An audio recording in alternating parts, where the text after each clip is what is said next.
What is up, Nuggets? It's your boy, Killer Pizza, here with a brand new video for you rascals and rapscallions out there.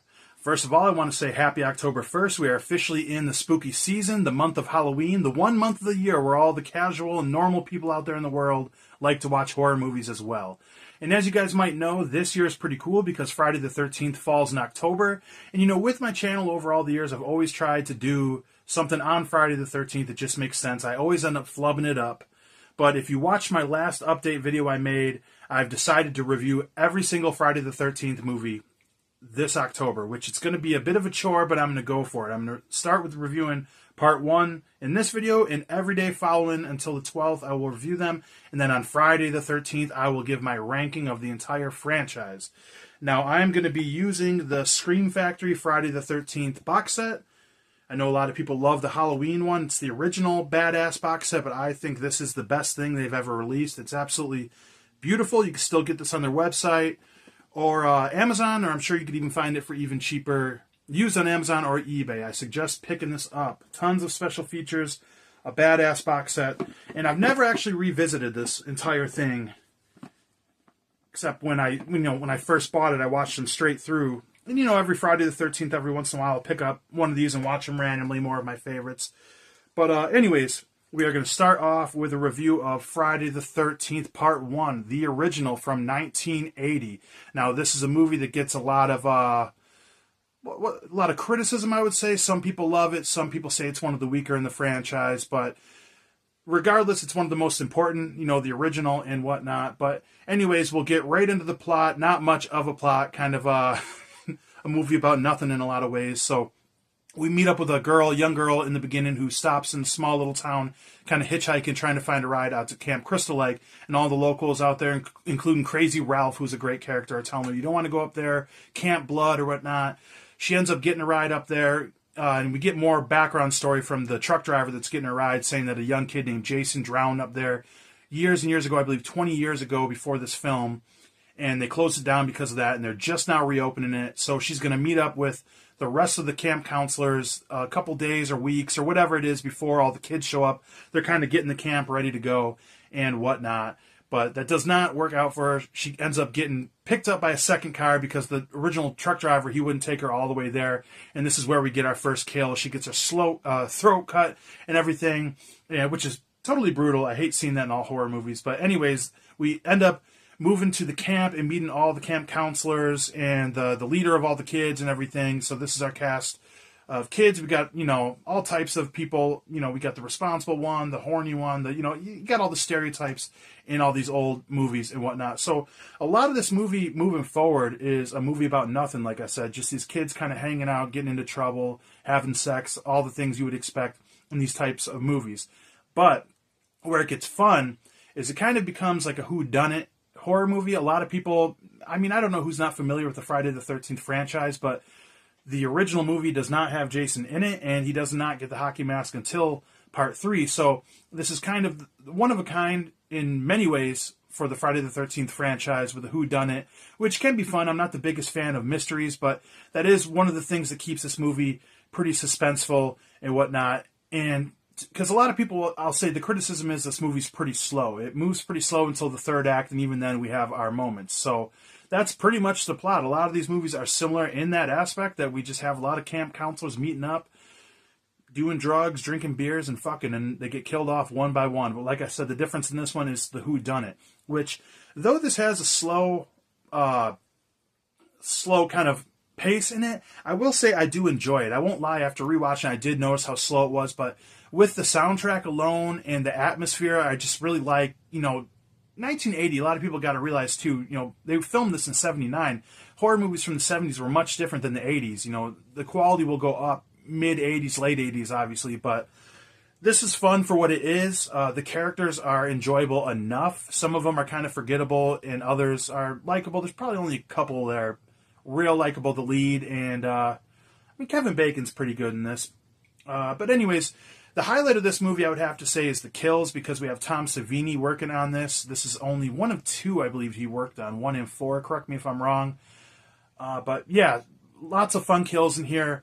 I'll say one criticism I have with the kills is, I I think the fourth kill in the film is a throat slit. The second one, if we don't count the original, because there's a flashback in the beginning where it shows a point of view killer killing two counselors, and the first kill is the throat slit, and the second one in the modern time of the film is another throat slit, which I don't really care for. I don't want to see like repeated kills. I just think that's kind of an odd choice, seeing how there's a lot of very original kills in this film. And I will just state, I absolutely hate seeing a throat slit in a horror movie. There's nothing I hate more than that. Just, it's cringy for me. It's hard for me to watch. And, you know, I work outside for a living, and it's a very dangerous job. And I actually just sliced my wrist on some metal banding, and it was pretty close to the veins right on my wrist. So, you know, I got to wear long sleeves in public. I don't want people to think I'm a fucking lunatic out there, but that was some spooky stuff. And when I watched the throat cut scene, the first one, I could feel my wrist when it got cut at work. I'm like, oh, fuck, you know, just terrible shit right there. But,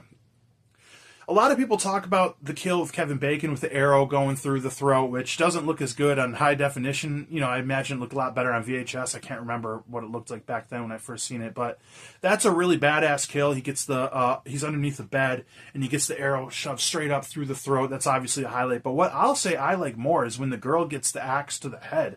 They don't show it like they show the Kevin Bacon kill, which I'm more of a on-screen kind of kill, practical effects kind of guy. But just the image of the axe in her head is a pretty fucking brutal thing. And, yeah, lots of cool kills in here. And like I said, the atmosphere is really fun, but I like when the storm starts up. You know, there's lots of movies, horror movies, where it's pouring rain out there, or raining, I should say, but it's absolutely pouring down, and it adds kind of an urgency to this, and it's kind of fun when they realize somebody is getting killed out there and everything. The stakes kind of pick up. And two of the biggest criticisms, or two instances of the biggest criticism of this movie being slow. After rewatching, I agree, but they kind of made it more fun in a way. It's like if you've ever seen The Exorcist 3, where that jump scare with that, whatever that was, that nun that walks through the hallway. It was the long tension that made that extra scary. Like, you're waiting, it's going to come. Because the worst scene in the movie is where the lead, I forget what her name is in this. I just watched this damn movie. I can't... Whatever, but she's making a cup of coffee, old school style, and it goes on forever and ever. But what I do like about this after rewatching it, as long as it went, she ends up opening the door and seeing one of the guys killed with a bunch of arrows, and he's hanging from the door. And I like that it waited so long to pop us like that. It's like right when you think it might come, at least in this movie, it didn't. And like I said, with some of the off-screen kills, the visual effects are really cool, like him being, stabbed through the door with the arrows, or the axe in the head, or a lot of other kills that happen in this final act as well. And I believe that happens again a second time where, she's boarding up the door, and it takes forever. The final girl, what the fuck was her name? I can't believe I can't remember. Shit.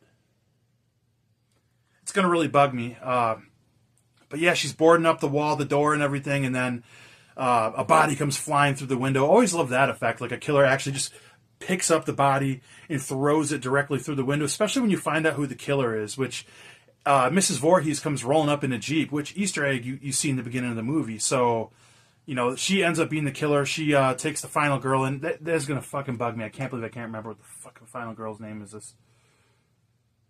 I'm off to a really good start in these reviews, but I just find it funny. She reveals, Miss Voorhees, that she is the killer, and, the fact that she gorilla press slammed this body through the window. I like that I picked these little things to just hang on in these movies, but that's always kind of funny to me. But Pamela Voorhees, right? Mrs. Voorhees.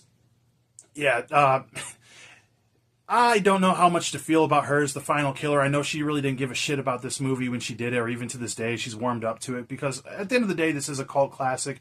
They end up having a little cat and mouse fight, which I honestly don't mind. There's some strikes in here, like the slaps and everything. It's just kind of comical to me, but it's a better back and forth than a lot of chase scenes, where it's nothing but running, because it's kind of a start-stop in a lot of ways. She swings...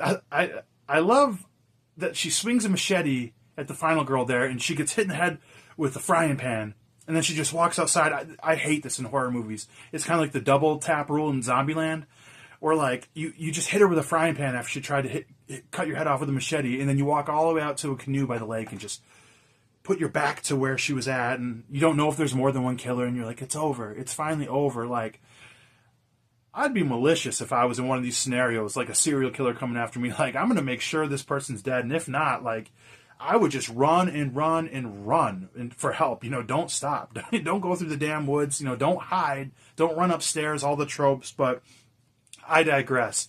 But Mrs. Voorhees comes out. One more final fight scene, and they're really rolling around MMA style. And then we get a good old machete chopping off the head, which, besides the axe, this is the most iconic kill, slow motion kill. Her hands go up, hairy hands, because the stunt guy doing it. But that's a pretty cool deal. You don't often see decapitations or headshots in horror movies, not all of them. And when you do, it's something to appreciate with the practical effects. But that was pretty cool. And then we go into a scene where she wakes up, a very beautiful looking scene, actually. If you have the Scream Factor, if you pre-ordered this box set, you have the lithograph or the poster of her in the canoe at the very end, which is one of the coolest shots. One day I'd like to go take a tour of Camp Crystal Lake. I believe they let people come there and everything. That'd be a pretty cool spot.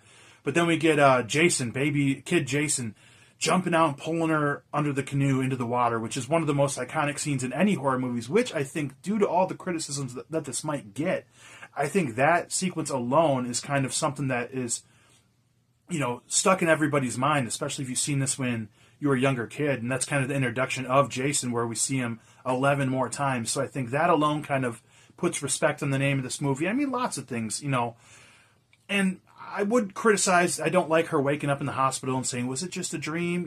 I guess it makes sense seeing she comes back in the second, but I don't really think that was necessarily needed. That's a criticism of mine. I hate criticizing a classic like this, but those are the criticisms I would give. I would say, it's a pretty slow movie. It has a lot of copycat elements, obviously, to Halloween and a lot of other slashers. I agree with Tabata Vision, Brandon over there, that The Burnin' and Sleepaway Camp are better than the original Friday the 13th. And rewatching this, because I just rewatched Sleepaway Camp a couple months ago, because I met Felissa Rose at a horror convention. And there are so many similarities in the two movies, obviously. But if you really think about it, it's like both movies are a whodunit killer with a point of view kill with a shock ending at the very end. You know what I mean? So, but this movie's fun for what it is. Like I said, it's a little slow. It's a little dated for its time. And I think there's times where they could have done a little more with what they had. But at the same time, I think that's what makes it stand the test of time. In a lot of ways, less is more. And like I said, it wasn't shot perfectly. This isn't a Scorsese movie or nothing, but the cinematography wasn't bad. And I hear people giving reviewers criticism of us talking about cinematography. Like, what do I know about it? But, I mean, what you like. It looks good. When a good shot is there, when the scenery's nice. And this is just okay, not good, not bad. But like I said, I love the rainfall in it, that aspect. I love the final act with all the bodies coming out. Her discovering all the bodies. That's kind of fun. The score and the kills are the absolute best part of this movie, which, I mean, in a lot of regards, this movie might be slow if you just sit down and watch it just willy-nilly, just to yourself. But this is one of those movies, too, that I like to always say is like a party movie, where if you're having people over and you're just kind of chilling, watching horror movies, especially in the October season, this is a fun one to throw on because you don't have to pay complete attention. You can talk. Like, I hate when I go to a friend's house and they want to throw on a movie, because it's like, a lot of movies you got to pay attention to all the dialogue to get it, and it's like someone's going to end up talking. I don't want to just sit in silence the whole damn time, you know what I mean? But this is definitely a building block on all the Friday the 13th movies, and though it took a lot from other slashers, this is 1980, a lot of movies took a lot from this movie as well. So, spoiler alert when I rank these, this isn't my favorite in the franchise, but I had a lot of fun rewatching this. A little slow at times, but this movie has a lot of charm to it. Like I said, great soundtrack, great kills. The characters aren't nothing special, but they're okay. So, I think it's a pretty average horror movie, a pretty average slasher.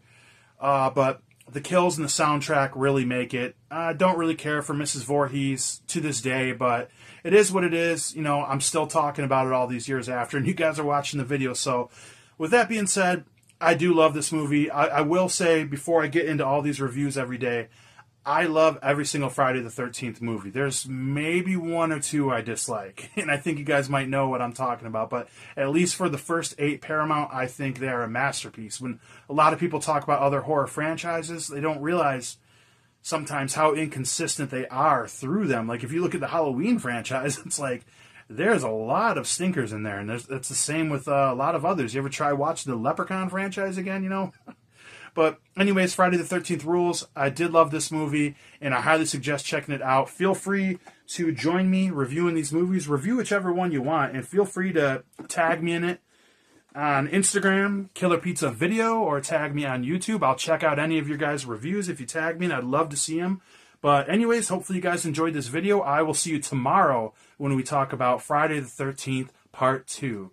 Blood, Guts, Gore. I'll talk to you guys next time.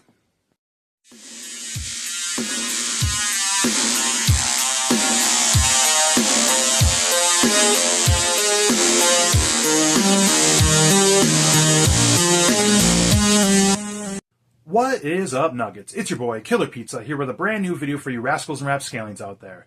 Thank you to everybody that watched my review of Friday the 13th Part 1 yesterday. This is currently day 2 of this Friday the 13th marathon where I'm going to review 1 through 12 every day of the week, this first half of October, and then on Friday the 13th, I will do my franchise ranking. But anyways, let's get right into it. We're going to talk about 1981's Friday the 13th Part 2. Now, this movie is most notable, I would say, for having the first appearance of Jason as the killer, and the only appearance of Sackhead Jason, which is a very underrated Jason, in my opinion. But, yeah, let's get right into this plot, which it's not much different than the original movie in a lot of ways. It starts off, starts off with a recap of the first movie, which is like 10 minutes long, and this is actually the shortest movie in the franchise, only 87 minutes long, I believe. So with this recap and everything, once they finally get into the film, if you include the opening credits and the closing credits, like, we don't have much time to go, which, as I was saying yesterday, how much I thought the original dragged, this is kind of a refreshing thing to have a movie that's going to go this type of pace. Because like I said, it is pretty much the same movie, but a lot quicker in its pace in a lot of ways, which serves really well for this type of movie, which is something they kind of continue on moving forward. But we meet, first I got to mention we have these first two kids that are just getting directions on a payphone. And I just feel the need to mention this because I found it really funny. I forgot about this, that they get their truck towed and they're chasing after the truck, banging on the window, and the truck driver's just staring straight forward, no fucks given. And I forgot about this scene and just chuckled, like, what an asshole. But it turns out to be a ruse with one of the other guys that works there. I think he might be one of the bosses. I think he's one of the older guys, but he's kind of the jokester and everything. But anyways, the real movie, the real meat and potatoes of this starts with the boss of all these counselors, which he's training all of them. They're at a new camp. It's not Camp Crystal Lake, which that's something a lot of people don't realize, maybe a casual viewer, that not many of these actually take place at Camp Crystal Lake. I don't think they go back to Camp Crystal Lake until Part 6, actually. Correct me if I'm wrong. But anyways, we got all the most stereotypical characters. That's kind of a fun thing about these movies. But they're all pretty likable and memorable characters, except for some of the extras, blah, blah, blah. Paul's the boss. What seems to be his girlfriend, which is the other boss, Jenny, who ends up being our final girl. Spoiler alert. I'm sure you've seen this movie if you're watching this. But he goes up and starts talking to her while she's in her car and everything. And you could tell they have a bit of, an interest. And they give a little bit of backstory that's going to matter a bit later in the movie. But seeing how we only get about 75, 80 minutes of this film, it just really starts going into a movie about nothing, like a lot of films end up being. A lot of horror movies end up being that way. The first and maybe second act, not much is really going on. But this leans a little more into the comedy, a little more into the characters. And like I said, most of these characters are pretty likable, and if not, they're memorable, except for the extras in the background. And I was just talking to my buddy today, Nick Baker, one half of the Cream Street Mafia, because we're planning like kind of a trip to like a beach house with all the boys, all the guys getting together next year in August. And this movie kind of made me bring up the idea to him again, because we met up to cut promos for wrestling and all that. But just like them chilling inside the cabin and everything, just playing chess, dancing around, and it just makes me think. It reminds me of like when I rewatch Creepshow, the 4K, like in the Father's Day skit in the beginning. It's like it must have been so nice to live before cell phones and everything, because everybody's just chilling, just living in the moment, especially when they get their heads cut off by Jason later and everything. But anyways, it's just kind of getting to know these characters. But like I said, they're a lot of fun, so the movie kind of goes along pretty smoothly. They have a nice barbecue the next day, and I really like this scene where Paul is telling like a camp story, which is another thing. I feel like everybody's so jaded these days that you couldn't like sit down and like tell a camp story, like a spooky story at a campfire and scare people. But he tells the story of Jason, which gives backstory for anybody that didn't see the original. But what I love about this is the way he tells the story. He tells it like it's an urban legend, but if you've seen the first one, you know it's completely true. And they do a little jump scare and scare everybody in the camp. And it gets to the point here where, I mean, there's little stuff where the first two campers go to Camp Crystal Lake and get caught by the cop, and get brought back to camp. And I love this scene where the cop's like, "Aren't you going to reprimand these guys?" And Paul tells Jenny like, "Okay, tell them they can't have seconds on dessert tonight." Just fun stuff like that makes you like the characters, and they seem relatable and fun. But it gets to a point one of the nights where Paul talks to some of the campers and everything, like, "Do you guys want to go out on a night on the town, go up to the bar just for one last time before we really got to get to business and everything, get all the training?" So they only got 2 cars, half the people take off, and we pretty much have all our leads here, all the main people ready to get killed off one by one. And the rest of them head off to this bar, which looks really awesome, this casino bar and everything, this poppin'-ass bar, and they're in there having fun and everything. And we get a fun scene where Jenny's talking to Paul, and what was the other guy's name? Ken, I think, the jokester. And she, because they mentioned earlier that she goes to school for children's psychology, and she's kind of breaking down, like, maybe Jason's still alive and, he's mentally scarred, and kind of like looking into the story, and they just laugh it off like, "Oh yeah, like that's a real thing." Little do they know Jason is coming into town now, and he's already killed off the cop, getting a couple kills leading up, but nothing too important. We get some fun scenes with, I don't remember the guy's name, the guy in the wheelchair. This girl stays behind, she's flirting with him. They're kind of like the boy and girl next door kind of deal. And they're kind of flirting and everything, so we got a little side story there. Another couple goes upstairs to bang in the hammock. We got the hot chick in there, and the movie goes skinny dipping while the pervert's kind of watching her, and he gets strung up like in this bear trap, thinking it was the funny guy that's pulling a prank on him. So this is where we really start getting our kills. Like I said, this movie moves fast. So we get some fun kills where the pervert guy upside down, he gets his throat slit while he's upside down. The hot chick gets killed on an off-screen kind of kill. There's a really sweet kill while they're banging upstairs, the two, where it's kind of like the Kevin Bacon one, but downward. Jason takes this fucking spike, this spear, and goes right through him. Lots of fun stuff here, but probably the best kill in the entire movie, my favorite, like the highlight, is when the dude in the wheelchair goes out, and he just gets hit with a machete straight in the head, and it's pouring rain outside, and he falls backwards all the way down the stairs in a wheelchair, and it's terrible to laugh at, but it's just, it always made me crack up. That sound he makes when he takes the machete in the head, and they like echo it for some reason.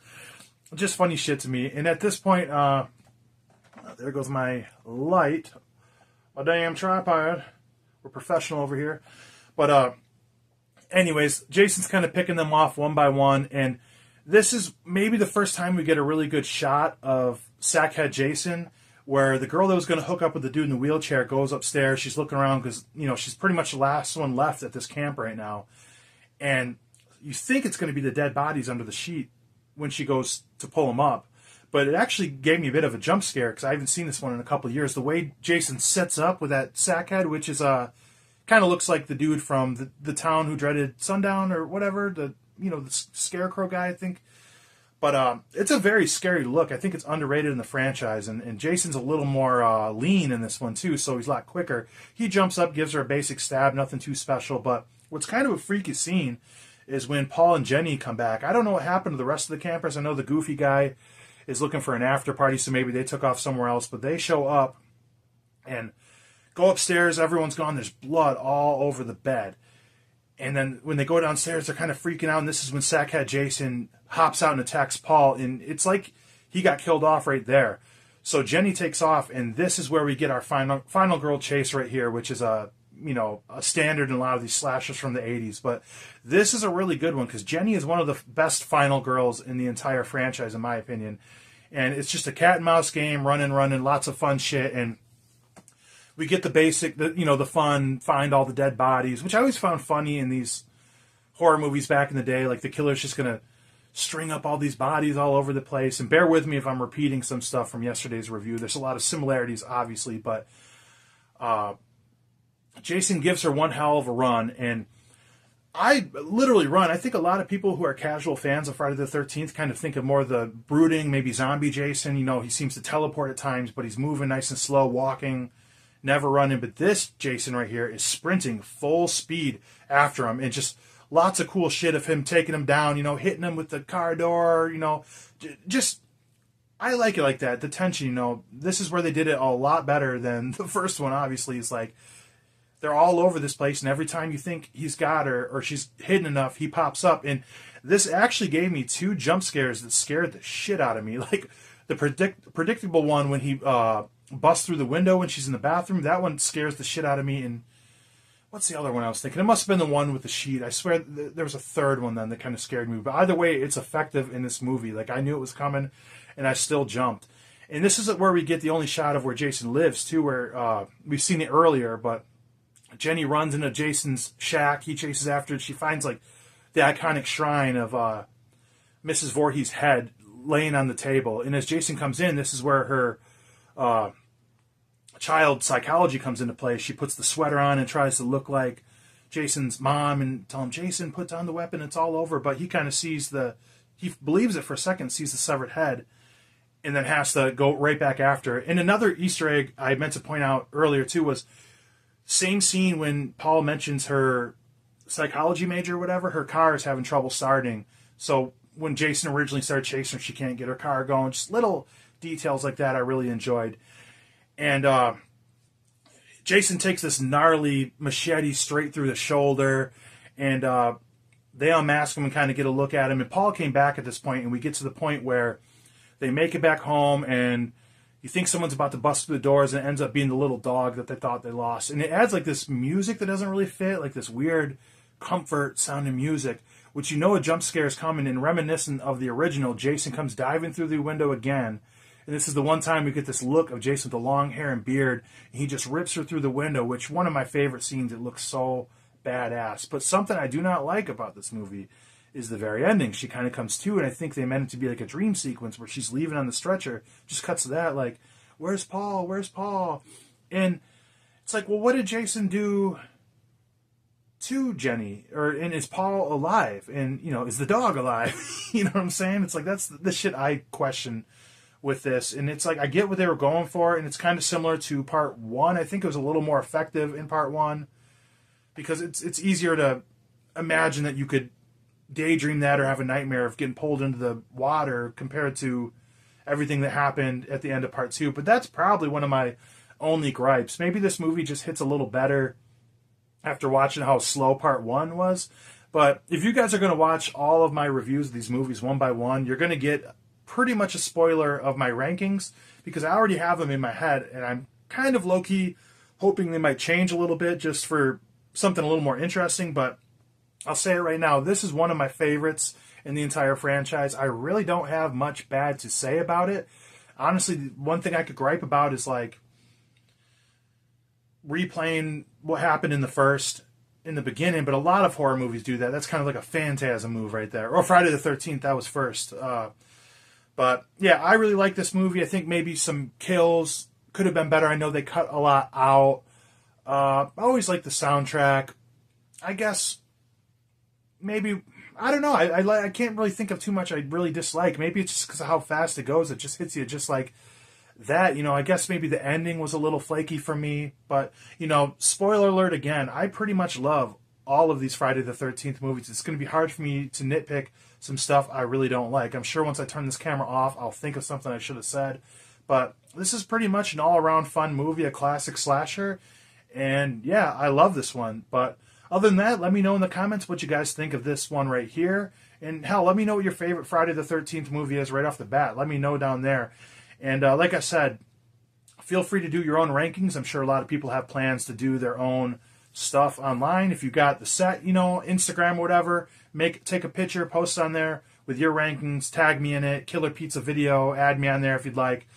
Like, comment, subscribe, share these videos, let people know, hey, this asshole from Michigan is wearing a damn Halloween shirt reviewing Friday the 13th movies all October. And I'd appreciate that. But other than that, see you guys tomorrow for Friday the 13th, Part 3, Blood, Guts, Gore. I'll check you guys next time.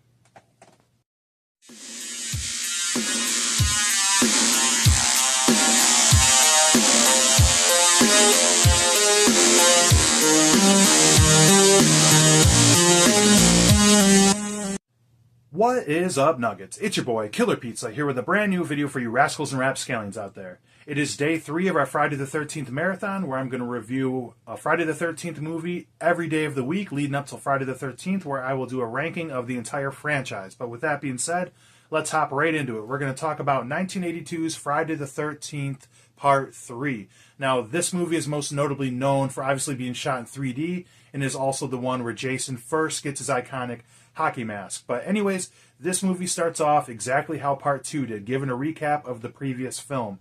And then it leads into a little bit where we get a little more backstory of the night before, because apparently everything on this night takes place on Saturday the 14th, which is also another horror movie, comedy horror movie. But anyways, we got this very pleasant woman who's just bitching out her husband, and we see a lot of these 3D effects that are in the movie. We get these cool, like, aerial effects that are something new to the franchise at this point.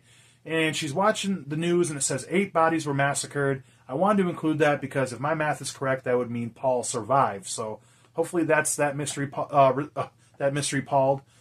solved, because I really like Paul. Paul was awesome in Part 2. But anyways, we get a couple fun kills in here. The husband gets killed after taking a shit, drinking whiskey on the toilet. He gets stabbed straight through the back, through his stomach, which is pretty nice. And his wife gets a similar fate, but it's like a knitting needle through the back of her neck, through her throat. So we're off to a decent start with the kills. They look cool. It's all gravy here. And then we end up meeting our cast. This is going to be led by our lead, our final girl, Chris Higgins, who's picking up all her friends, and they're going to go up to her family cabin because of, rich people shit. The family little resort. So this is going to be the first movie as well that doesn't take place with a bunch of camp counselors. It's just a bunch of friends going to hang out and take a little vacation. And it's pretty much a lot of the same that we get with a lot of these Friday the 13th movies, just kind of getting to know these characters over the first act and a bit into the second as we start to see some kills and everything. But these characters, I'll say right off the bat, maybe not all as likable at all, really, as they were in Part 2, but they might be more memorable. It seems like we have a trend like that going on, and everything seems to be getting more and more slapstick as this series goes on, like we know and love with a lot of the first 8 Paramount films. As the first one was very serious, the second one had a very serious tone, but got a little more joking, where this one is almost taking some jabs, like parodies into like the horror genre, like where we meet a character very early on, like Shelley. He's like the one that stands out because we've had nothing but like attractive young people in these movies, and this is the first one with this just curly-haired, joking fat dude who's just you kind of feel bad for him in a lot of ways, but he's kind of an asshole. He makes this joke, like, he comes up with the mask to scare his friend when they're picking up their final friend, saying, "Oh, it's just a joke, don't be an asshole. I'm not an asshole, I'm an actor. Same difference." So I like that tongue-in-cheek shit. And we meet a couple other characters, the bong smokers in the back. We got Cheech and Chong back there, the guy smoking weed, the hippie with his girlfriend. So we got them, Shelley, his date, 2 others, a guy and a girl, and then we have Chris and her eventual ex-boyfriend, I think Rick, that ends up meeting up with them or something when they get up there. So, yeah, this is the first time we're not going to deal with camp counselors and everything. They're just going up there to vacation and everything. They make it to this awesome set. Like, not much of a lake at all, which is kind of a bummer, but this house that they built just for the movie is pretty awesome. I really enjoyed that. And like these movies go a lot, it's just in the first act leading into the second, we're just kind of getting to know these characters and getting some kills in between and whatnot.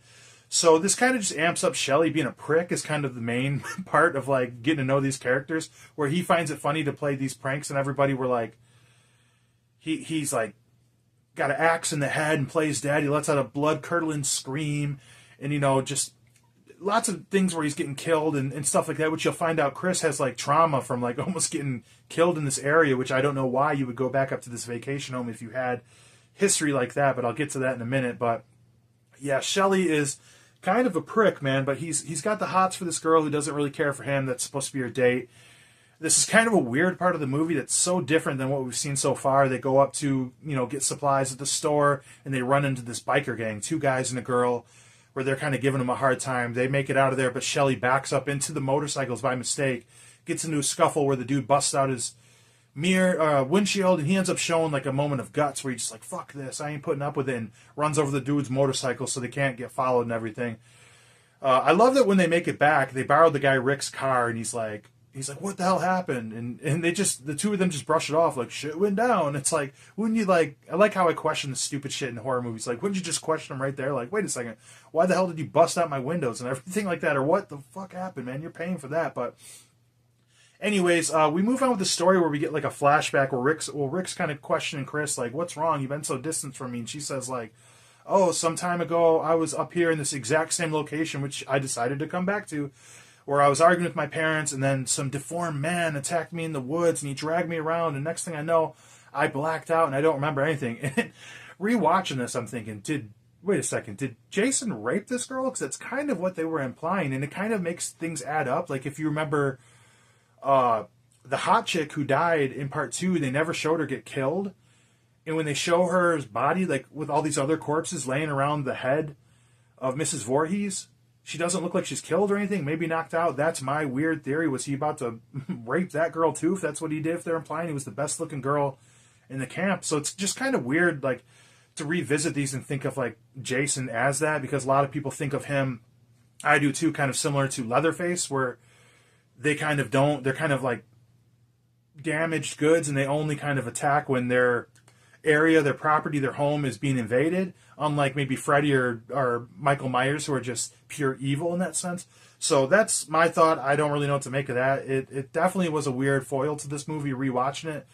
But anyways, everyone's splitting up. Everybody's hooking up like they tend to do. And we get a point where Shelley kind of shoots a shot at the girl he's with. She's not into him, so she goes outside on the dock, and he does another prank where he like grabs her leg and goes to pull at it and hops out with the iconic hockey mask out, telling her, you know, a pretty lady like you shouldn't go alone in the dark. And it's like, you are an asshole, Shelley. Like, this guy just didn't get it. Like, that's not how you do it in anything. But anyways, fun fact, the iconic hockey mask was created from the Detroit Red Wings, the hockey masks I used to wear back in the day. You know, let's go Red Wings, all that fun jazz. But anyways, Shelley wanders off. You hear something in this barn, which I completely skipped over, these bikers coming back to get revenge. They're going to light this barn on fire. There's not much to say with that. They go in there one by one. First the girl, and she gets killed off screen. The second guy comes in and sees the kill, which is pretty cool. Our feet are hanging off the ground and everything. He gets killed. And I love this kill with this guy. Like, he's got a cigarette in his mouth, and when it cuts back, like, the blood is going down, filling the cigarette. That's just kind of fun. And then when the third biker comes in, they get in a brawl. Looks like he gets killed. But anyways, that happened a bit after. You know, this is in the daytime, but moving forward. Sorry for skipping around, you guys. A bit tired doing these reviews so far, so wish me luck. But anyways, yeah, Jason ends up killing Shelley in the barn, and he comes back out with the hockey mask. And this is one of my favorite Jasons right here, Richard Brecker, I can't remember the name off the top of my head, the full name.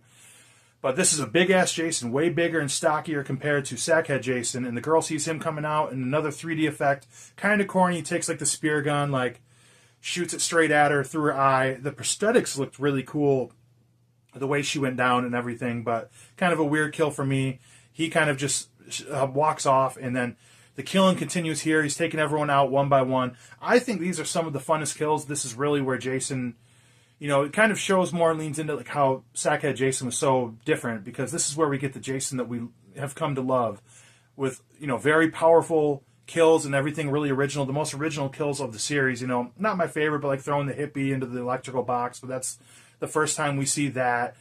One of my very favorite kills is the dude, there's this guy that's doing handstands the entire time to like impress this girl, and she's in the shower, and then Jason just comes down, and they have this awesome shot where it's like from below, and he looks up, so you get a shot of Jason last second, which is cool, and just, it looks like impactful as hell, and just takes his whole body.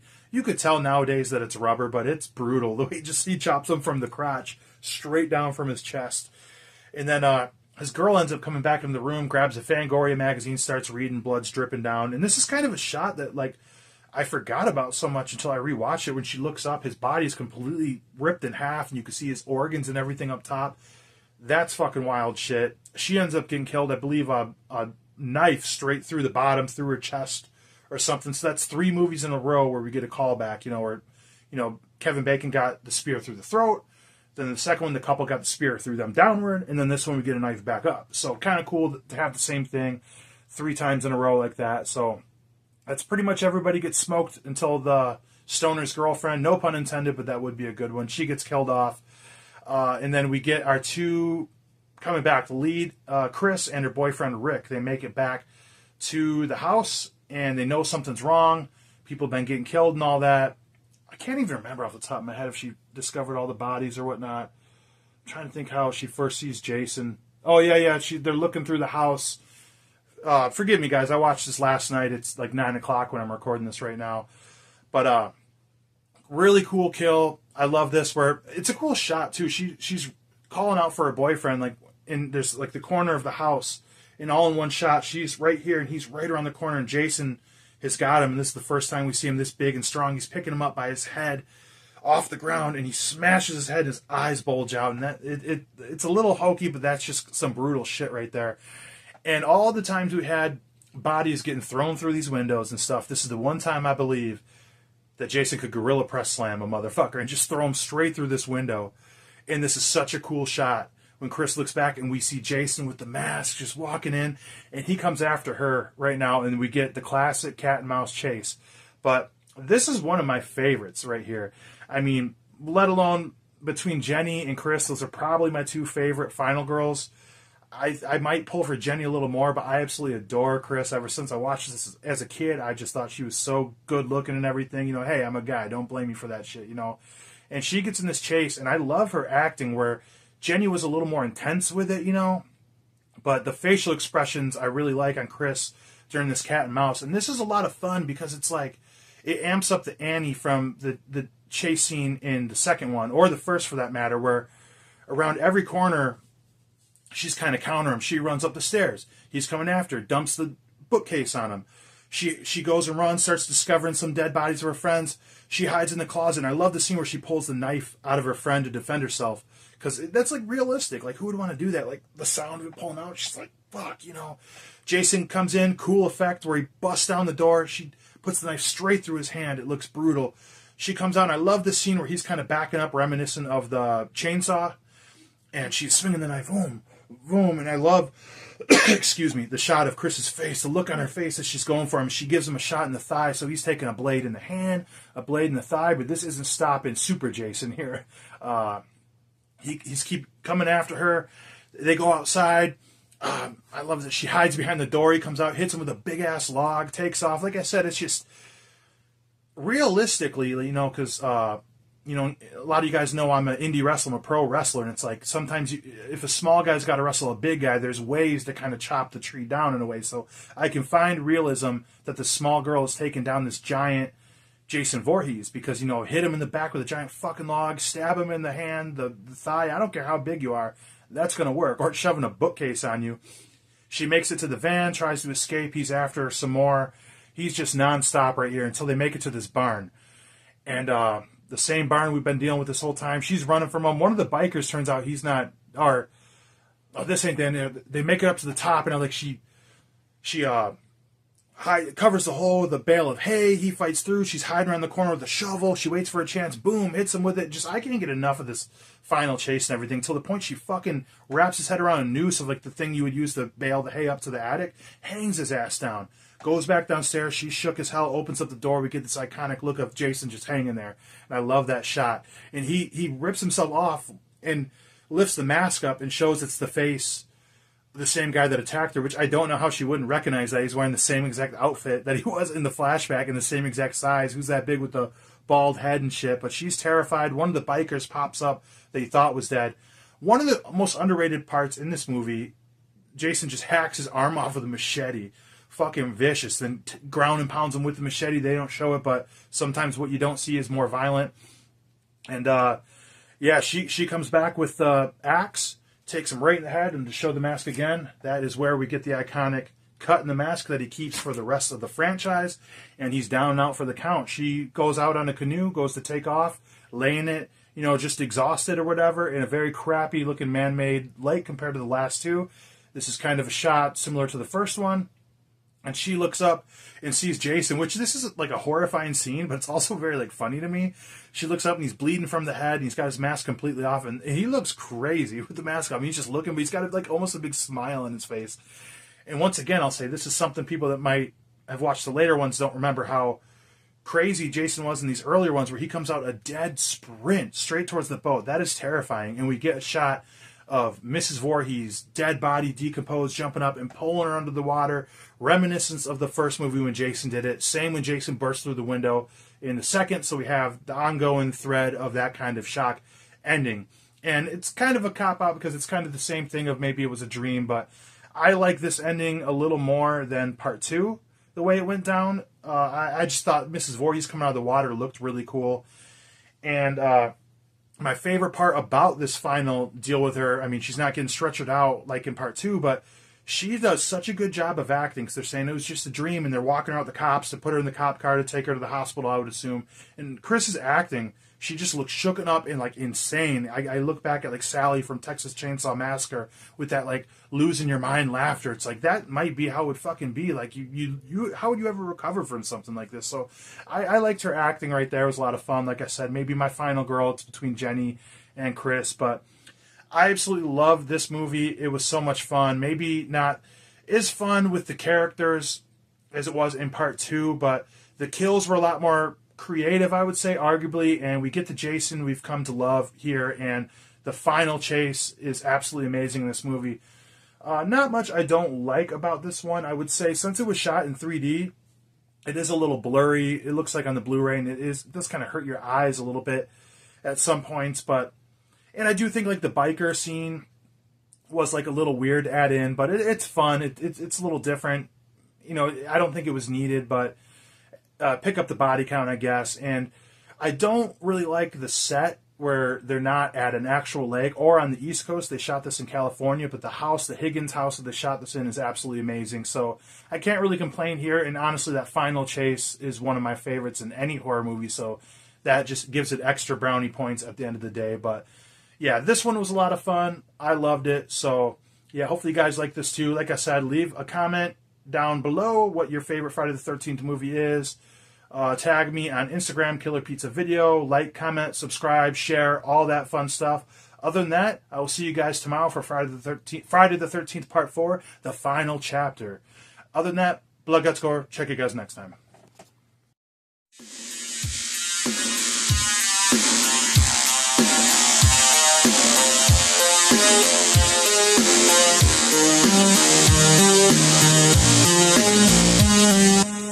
What is up, Nuggets? It's your boy, Killer Pizza, here with a brand new video for you rascals and rapscallions out there.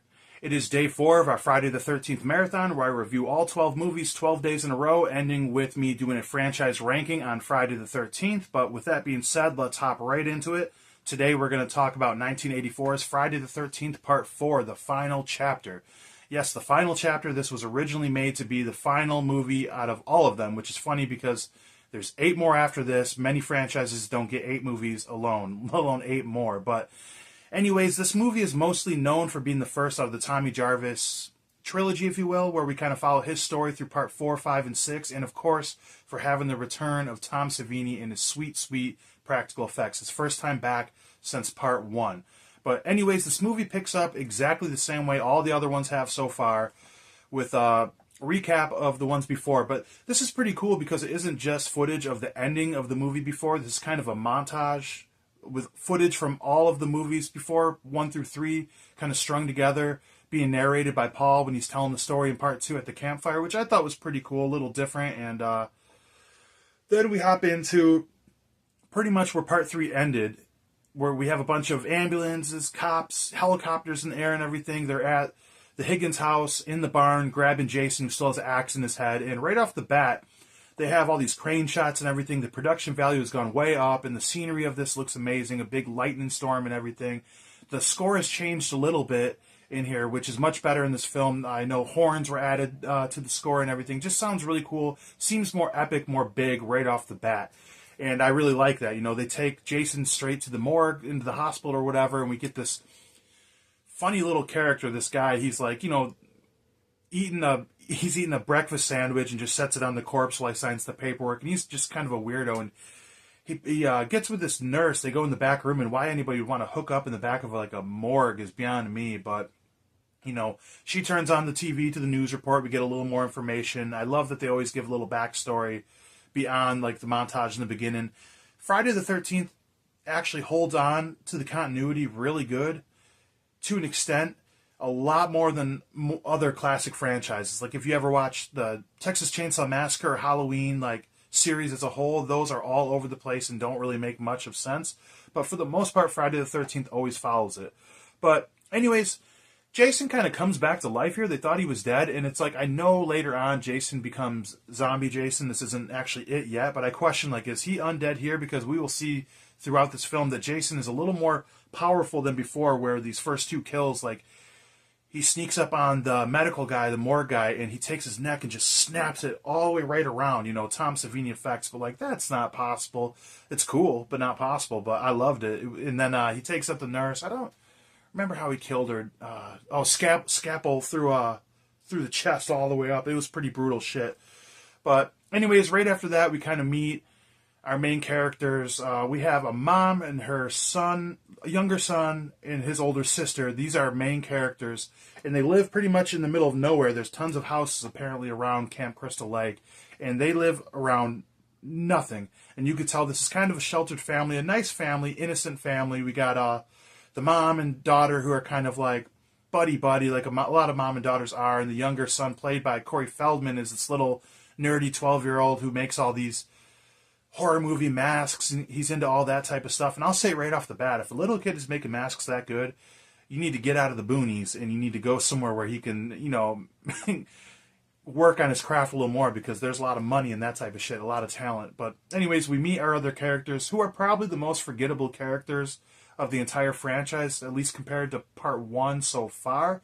There's only really two characters that are likable in this scenario. There's 4 guys and 2 girls. The 2 girls and 2 guys are forgettable. Then we have Christian Glover and his friend that are pretty fun. They're a pretty fun duo where Christian Glover is going through this thing the whole movie where he like hooked up with some girl and she didn't want to see him again, said he was bad in bed, and he's like all self-conscious about it. He's kind of like a nerdy, like self-conscious kind of guy. And his best friend is like the classic boisterous, like he thinks he's the man, he thinks he's like God's gift to ladies, but he's clearly not. But they complement each other well, and they have a lot of fun banter going through the movie and whatnot. So they end up showing up to this little cabin or whatnot next door to the other people's house. I don't remember. Oh, the Jarvises, next to their house, and you see right away Mama Jarvis looks out the window and she's kind of concerned, because you could tell right off the bat here she's sheltering her kids when she sees all these teens showing up with beers and everything. She doesn't want them to get involved. But the fun part with these characters, at least for Trish, the older sister, and Tommy, like you see a lot of like layers to them, and you almost feel sympathy for them. Where when Tommy hears there's kids coming next door, he doesn't hear what age, but he's like, oh my God, there's no one around. And even for Tina to like see kids her age, like you feel for him a little bit. You know what I mean? Like you could tell like Tina's very like socially awkward, like when she's talking to these other people, to an extent, But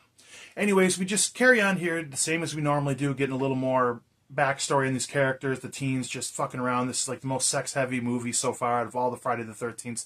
It's pretty much all they're talking about, to the point the teens that visit meet like these 2 good-looking twins that are riding these bikes. And I love the scene where the 2, Christian Glover and his friend, they're like standing in the back on the hike, and when they see they're bitching about like, because they're like the 3rd and 4th wheel in a way, and when they see these 2 twins walk up, just a look on their face, they walk up, oh, hello, I thought that was kind of funny there. And yeah, they get to a point where they go skinny dipping. I mean, there's a fun scene where the girl's stripping or taking her clothes off in a room, and Tommy's peeking through the window, and he's just like cornballing it up as a 12-year-old would.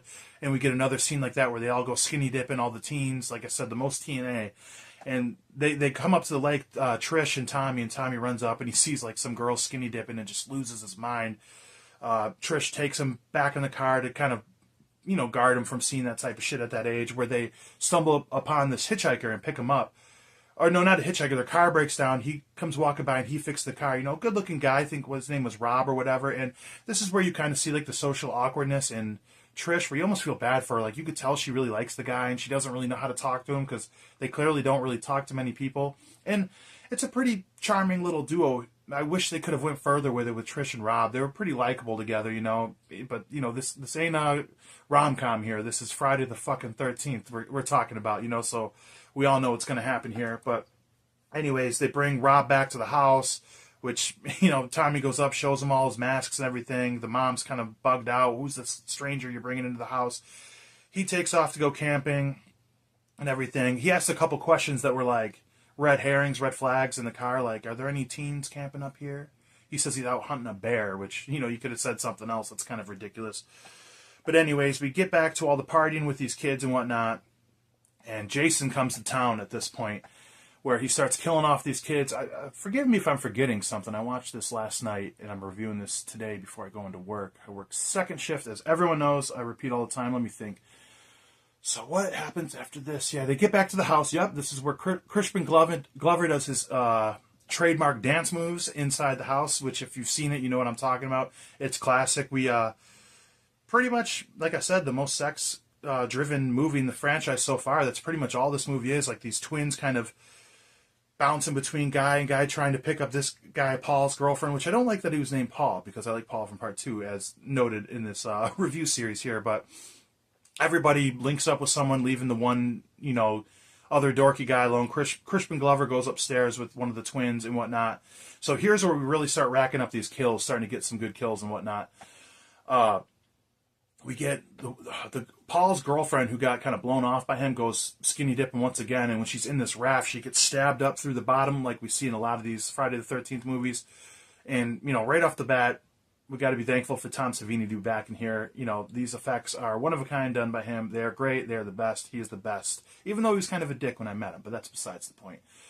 So, yeah, it's storming outside now like they do in these movies, and one of the lamest kills, the mom gets killed off camera, which kind of sucks because, you know, though she seemed sheltering, she was really cool, nice, you know, caring.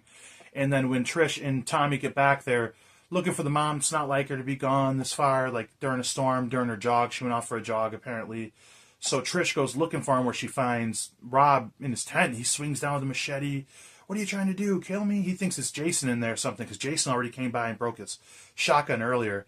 And this is where we get a little backstory that Rob is the older sister to the girl that was in the opening scene with the truck getting towed in part 2. And he's coming to hunt down Jason and get revenge, which I think is really cool because, correct me if I'm wrong, but if you think about it, or if I think about it, I want to say the only time we had a Friday the 13th movie where somebody was hunting Jason was part 4 and 6. I think they did something similar in Freddy Vs. Jason, but it surprises me. Why hasn't there been more of a movie where somebody's like after him the whole time? You know what I mean? That would be pretty cool. Like, if you guys have seen Prey or anything like that, the Predator movie, I don't know, something like that. I mean, even Dr. Loomis is hunting down Michael like in every single Halloween movie. I just, you know, that's a thought. I thought that, I'm surprised that never happened. But anyways, we go on and on with the kills. There's some pretty fun stuff in here. Like I said, these characters aren't very likable or rememberable. At least the teens, they're just kind of here to get killed off, which is kind of how it starts going from here on out. So we get some pretty fun kills where Glover is looking for the wine after he just got laid, and he takes this corkscrew through the hand and an awesome shot with this like butcher knife straight through the face. We got the other kid who's now a stoner, just smoking weed. All this, I like that I say now he's a stoner. Once a stoner, always a stoner. He gets cut like through the back through his projection screen. That's a pretty good spot, pretty good move. And I feel bad for these two characters in here that don't really get talked about much, where it's like, there's this girl and the guy, and the girl they talk about earlier, she's one of like the characters that don't matter, but a little bit of layers to her. She's talking to her friend about like she's a virgin, and she's like just wants it to be special and everything. She ends up hooking up with this other guy, and these two never really hurt anybody in this movie. They were pretty good compared to how shitty the other teens are, but like I laughed a little bit because I'm a piece of shit that like this girl, like she like is having like the most perfect night. She's like, you want to sleep upstairs? You want the bottom bunk? He goes, why do you want the top? No, I want the bottom. She goes upstairs, gets in her lingerie. They come up. They smooch in the shower. They have sex. She tells him, I'm in love with you, you know, and she's just like, her acting's pretty good, like her body language. She just all smiles, and she just, and then she just gets killed after, and I just thought, I never thought about it this way. That could have been like the greatest night of this girl's life. She's like cloud 9, a night she'll never forget, and then just gets killed right off the bat. So it's fucked up. I'm laughing about it, but you know.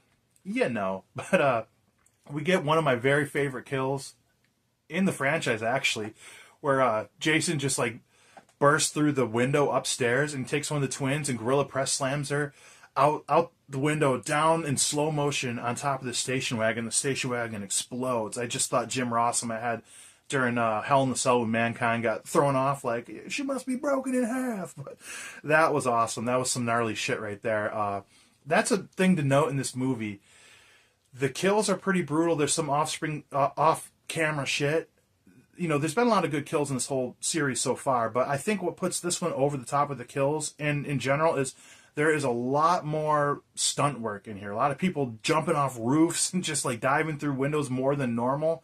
So, and of course, I got to know we're on a roll here. 4 movies in a row of somebody getting thrown through a damn window, which actually happens later because which happened just now with Jason bursting through the window. But we get to a point where Jason ends up killing Rob in the basement, which I guess they were going for like a more brutal thing where it was kind of, you can't really see, he's just kind of beating him down with like cleavers in the basement or something, and you can't see it, he's screaming, go, go, go, which I just think he deserved a little more, maybe more of an epic kill, and I'm kind of bummed. This guy could have like really lasted the whole movie and I would have had no problem with it. In a lot of ways, he was already an adult. They make Tommy Jarvis an adult in the next 2. You could have kept this Rob guy alive and had him keep hunting Jason for the next 2. That's the way the timeline could have changed, and I think it still could have been pretty cool, but would have, could have, should have, you know what I mean? So Trish comes upstairs, finds Tommy, and it's pretty much just them at this point. Forgive me if I forgot one of the kills of the teens, you know, but I'm trying to get through this. And this is where we get the gorilla press slam. Rob gets thrown through the window, which I don't know how he got him up through the basement, back outside to throw him through the window, but it was awesome throwing him through the window. We get somebody thrown through a window in everyone so far.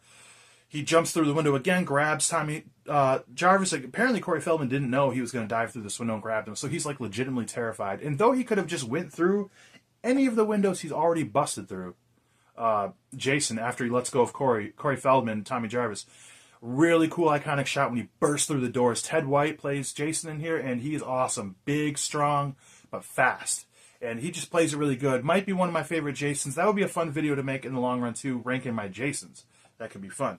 I'll save that one for later. Keep that in my back pocket. But he does a great job here chasing them down, and it is terrifying. And though I wouldn't put Trish up there with my other favorite final girls, Jenny and Chris, but she does have a charm to her, and like I said, the innocence and her acting, like her screaming when Jason's attacking her, is very realistic. And it's like, that really matters to me in some of these movies, you know, like acting alone, but like, it's one thing just to let out a yell, but when you sound like you're actually terrified, like you can feel it through the movie, even however many years later, over, you know, what, over 40 years?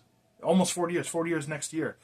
But in the meantime, when Trish was like on the run, which there's a pretty cool shot of her running from one house to the other, which is kind of fun, you know, just the way it was shot. We got Tommy, who was reading all the newspaper clippings that Rob had in his backpack about Jason, the history of him. So he goes upstairs, and I still don't understand this. I guess he's trying to like look like Jason and relate to him, where he starts cutting off all his hair and everything to look like him. So Jason has Trish pretty much done right after she gives him a really badass deal where she takes the machete and swings it and cuts it right through his fingers, and it goes all the way through, and it shows him like looking at it, and it's awesome stuff right there.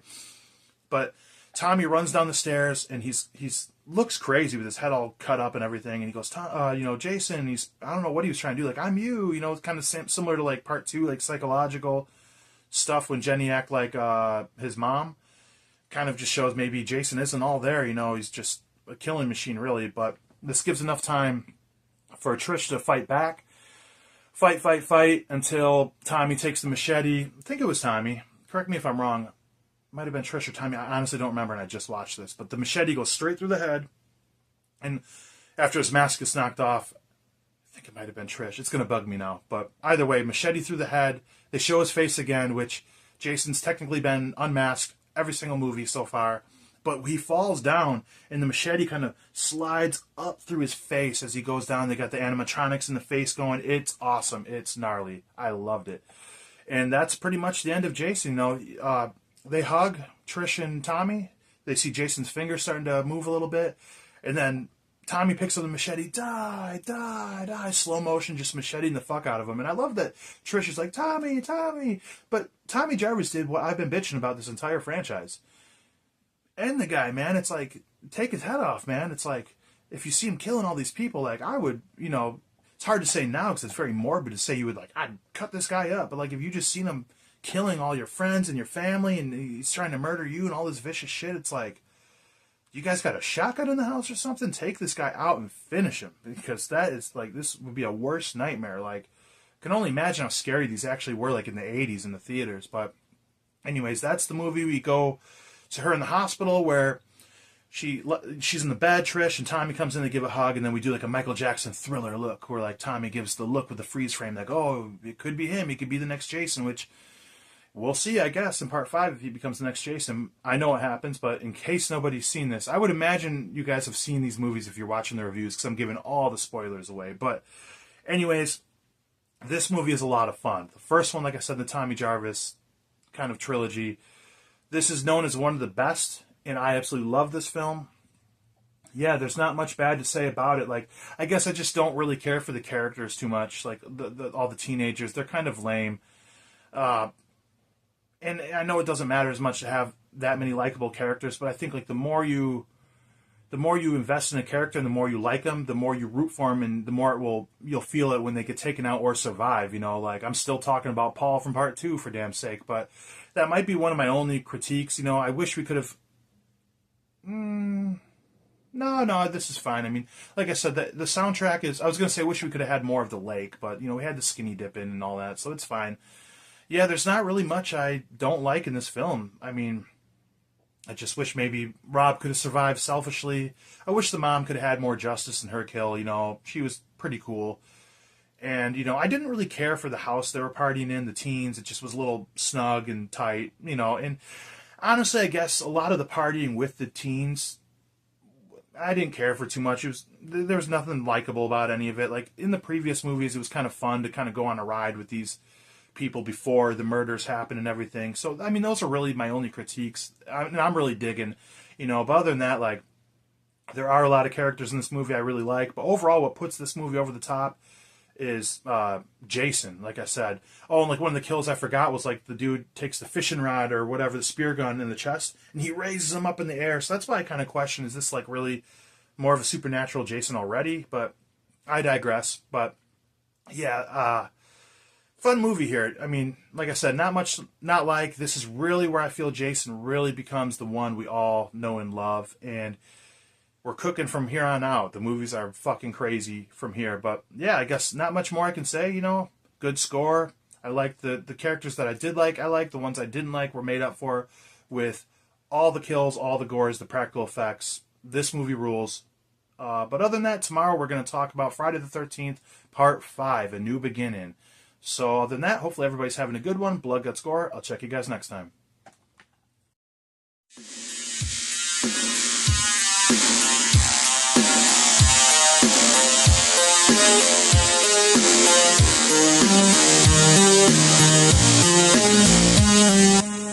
What is up, Nuggets? It's your boy, Killer Pizza, here with a brand new video for you rascals and rapscallions out there.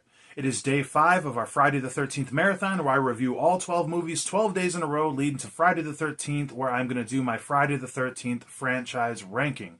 So today we're going to talk about 1985's Friday the 13th Part 5, A New Beginning. Now this one is interesting for a couple reasons. This is the second in the Tommy Jarvis trilogy. This is the first film to come after Tommy Jarvis actually killed Jason in what was meant to be the last movie in the series, the final chapter.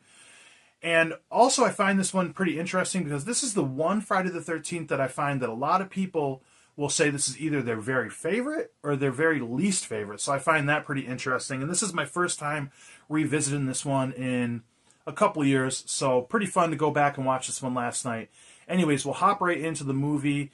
What I like about this, actually, is it's the first one, I believe, that doesn't start with a montage recapping everything from the last films, which is fine and all. I mean, these movies only come out about a year apart, so I think back in the day when people were watching, they probably remembered what happened last. And when you're binge watching this shit, you kind of know what's going on, and you notice the recaps and everything. But it starts with one of the coolest scenes in any of the Friday the 13th movies, where we have a young Tommy Jarvis, played by Corey Feldman from Part 4, walking through the woods in the rain up to like a little grave spot, and he's wearing his yellow raincoat like Georgie in it, but he's kind of peeking over at Jason Voorhees' grave while a couple young teens, our grave robbers, come to dig up Jason. And once they dig him up, Jason comes to life and kills both of them, and then he kind of like faces off from the distance with Corey Feldman and has the stare down, and ends up becoming just a dream sequence where Tommy Jarvis in the future wakes up. But I just have to say, how fucking cool would it have been if they could have gotten Corey Feldman back? I heard he couldn't do it because he was busy with the Goonies, but imagine if Part 5 was childhood Corey Feldman, the same as Part 4, getting hunted down by Jason. You know, I would have really loved that, but I digress. We cut to 5 years in the future with Tommy Jarvis being about 17 years old, and he's completely fucked in the head, you know, traumatized to death, almost a borderline mute in this film. Like, and he's been in the nut house apparently this whole time, which would make sense. I appreciate that realism there. If you went through what he went through, you know, you'd be fucking traumatized for life pretty much. But they take him from this nut house to kind of like this teenage halfway house, you know, for like troubled teens and whatnot. And it's run by the two bosses, two adults. I think his name was Rick and then Pam. And, you know, clearly right off the bat, he's an outcast. We see all these teens in the beginning. Not much to any of these characters in this film, if I'm being honest. Like, they're all memorable in the sense of, like, being over the top and, like, stereotypical, you know, for movies like this. We get a scene where Tommy goes upstairs, and he's kind of unpacking his shit. We meet, like, one of the best parts of this movie, one of the best characters, Reggie the Reckless, who hops out of the closet scaring him with, like, a fucking toy spider or whatnot. And they kind of have, like, some conversation there, very little. Reggie saying, no, I'm not one of you psychos here. I'm visiting my grandpa and whatnot. So then we continue on kind of meeting these characters, and there's not really much with them. And, you know, to be honest, for how many kills are in this movie, this is a movie with not really much going on. I will just say there's not many characters like we're used to with these teens that like each have a personality and something like to kind of grip onto, at least like half of the group of teens. These are all pretty forgettable teens, and it's kind of more chopped in and replaced with just non-stop characters that get filled in and killed along the way, which some of them are fun and that's fine, but I have certain reasons I don't like this, which I'll explain in a minute. But this pretty much leads up to a point where we got this one kid, I don't remember his name. Yeah, he's just kind of a heavy-set kind of kid. He seems like he's a little bit slow. You feel kind of bad for him. He's got chocolate stained all over his face, which I should mention, this film right here kind of picks up more from Part 4, where there was a little more comedy. I feel like each Friday the 13th moving forward in this sense, until I'd say Part 7, are getting more and more comedic. And this movie right here is pretty much prime 80s when it comes to like characters and like comedy and shit like that. This movie doesn't take itself too seriously. But anyways, this kid, I say that because he's got the chocolate all over his face. And he's trying to help these two girls with the sheets that are hanging up, and he gets chocolate all over him. That's a pretty funny part. Get the fuck away from us. We don't want your help. But once again, I feel bad for him. He goes over to try to help this like tough guy over there who's chopping wood, who's actually the actor who played Suicide in Return of the Living Dead, my favorite movie of all time. He wants to help him with the chopping wood, and this guy just snaps and cuts him in the back with the axe. Actually, one of the most brutal kills, because a lot of the stuff was cut out in this film. And, you know, the girls are all screaming. Pretty horrific thing just to see, like, a person just chop somebody straight in the back like that. Then the paramedics and cops, everybody shows up. There's one paramedic in particular that is very shook by this, by the name of Roy Burns. And I'm just going to give it away right now, man.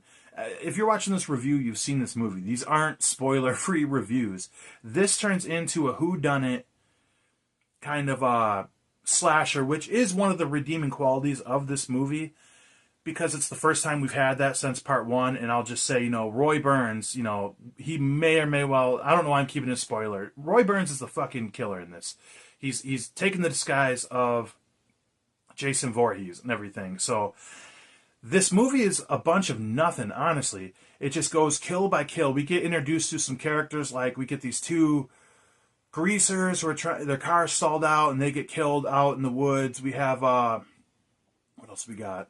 We got a couple fucking man, I'm flopping up. We got the hillbillies in here, which are two of the better characters, I will say. Ethel and her son, which Ethel comes in the beginning, catching two of the teens like fucking on her property, and she's all pissed off, and her sassiness and her mouth is one of the funnier parts of this movie. But her son in this, I get what they were going for. He's pretty funny. You tell him, Mama. I find him very obnoxious in this film. They end up getting killed off a little bit later.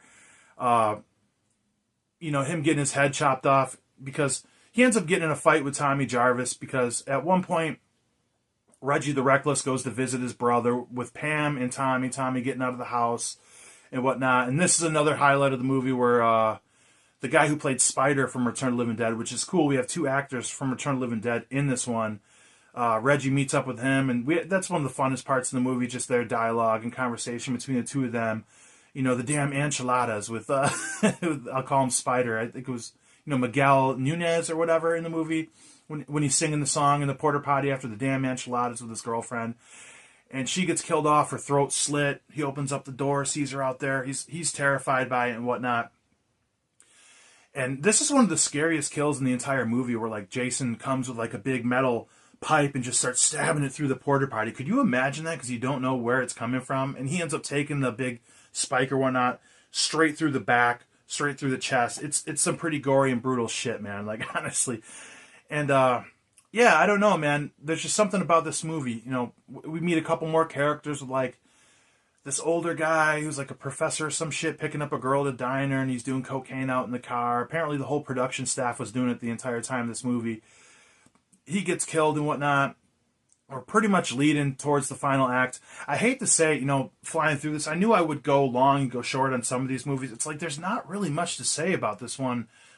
Just like part one, it's like the characters aren't really shit. The only likable character in here is Reggie the Reckless. Even like Pam, who would be like the place of the final girl in a lot of ways, like there's not much to her. You don't learn much about her. She's not even in the movie that much. And it's like, I find this movie would have been fine just going from victim to victim, because this is one of the highest kill counts. I think the highest kill count so far with like over 20 kills. If like the kills were a little better, I heard like the MPA or whatever cut all the kills out. It's all, the after effects of some of these kills are pretty cool, but there's not really any good gore in this film. And for not being really invested in any of these characters, not really caring for any of them, I just can't get into this one too much. And don't get me wrong, this is something I was thinking about the other day when I talked about how boring Friday the 13th Part 1 was. Do you guys think Friday the 13th Part 1 would be held in higher regards if there were no sequels, because all the sequels are so damn good? I think that's what kind of affects this movie. When I just got done watching Part 2, 3, and 4, it's kind of hard for me to give a lot of praise for this one. Like, I don't hate it. Honestly, like, it's somewhat funny. It catches like the heart of the 80s and everything. It's a little slapstick with it. Doesn't take itself too seriously. But just like, I can't get into the people, so I don't really give a shit. And a lot of the kills, the fact that they go rapid fire and everything makes it an easy watch and fun in that sense. But compared to a lot of the others, so I feel like I'm maybe not giving this that fair of a rub, because I'm kind of in the back of my head comparing it to the others, because I've just been binge watching it. It's fun. It's a decent movie. But with that being said, yeah, the younger son, the son of Ethel, man, this guy just so fucking obnoxious. I will say Tommy Jarvis is kind of a badass in the sense that like he beats the shit out of two different people. He's kind of like a loose cannon. I do appreciate his acting, where he's kind of just like stoic and just like having these flashbacks of Jason where he's about to snap. That's kind of like a fun dynamic to it. And he ends up beating the shit out of one guy in the halfway house earlier because he like scared him and took one of his masks. Then the younger kid of Ethel gets in a fight with him outside Miguel's like trailer when Reggie the Reckless is over there. He kicks his ass, and one of the most obnoxious scenes and one of the most satisfying is like the kid comes back and the kid of Ethel, and he's driving his dirt bike around the trailer. Mom, they hurt me. It's just so fucking obnoxious to me, man. But when he gets decapitated with the machete driving by, that's satisfying. And though the prop head looks kind of stupid, that is one of the more satisfying and better kills. But we lead into a pretty fun final deal here. We don't get the final chase like we do in a lot of them. This is maybe the first one we don't really get a chase. It's not much of a chase, if that. We have Reggie the Reckless and Pam both taking off and running away from Jason. And it is kind of fun. Like, I could imagine this would be fun in the theater back in the day if you didn't know who did it.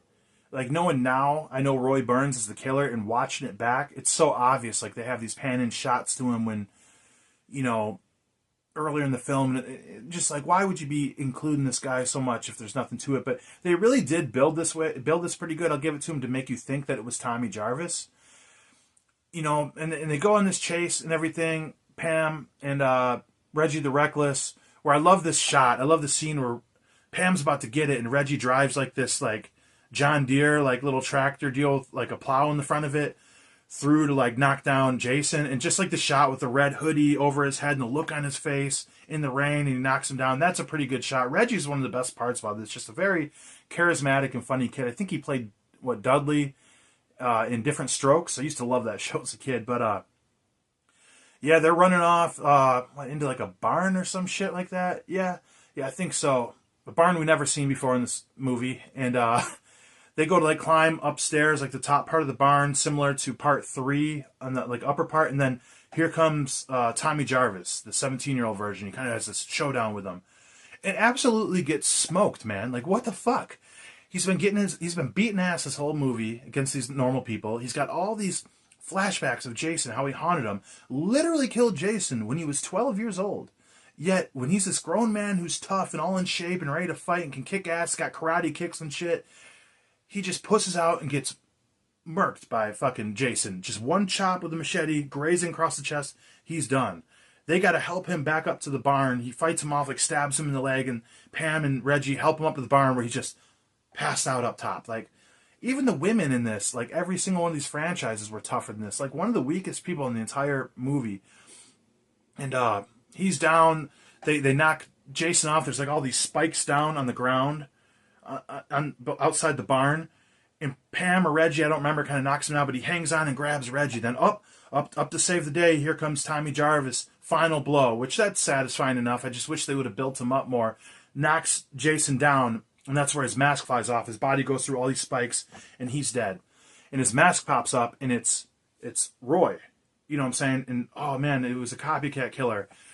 And then we kind of cut to the end where they're in the hospital and they give like an explanation that the kid that got killed, that was orphaned, was Roy Burns' son, and he went on a rampage to get revenge. So he orphans this kid that he doesn't know, but he ends up in a halfway house in the same exact town that he lives in. And he kills everybody but the guy who killed his son. I don't know, man. You guys, I don't want to shit on any of these movies. There's a big reason you don't see me do a lot of negative reviews on my channel. Like, I absolutely tore Halloween Ends apart. That shit, that was current. When I'm going through these one at a time, I'm going to have to tell you guys, like, be a little more negative on some of these movies. And there's a lot of things I don't like about this movie. Like, I'll say overall, I do enjoy it. It is fun. The pacing is fast and fun. Bright lit colors with these teens and different animated characteristics, with the pace going pretty quick with all the kills and everything, but at the same time, I don't give a shit about any of these characters.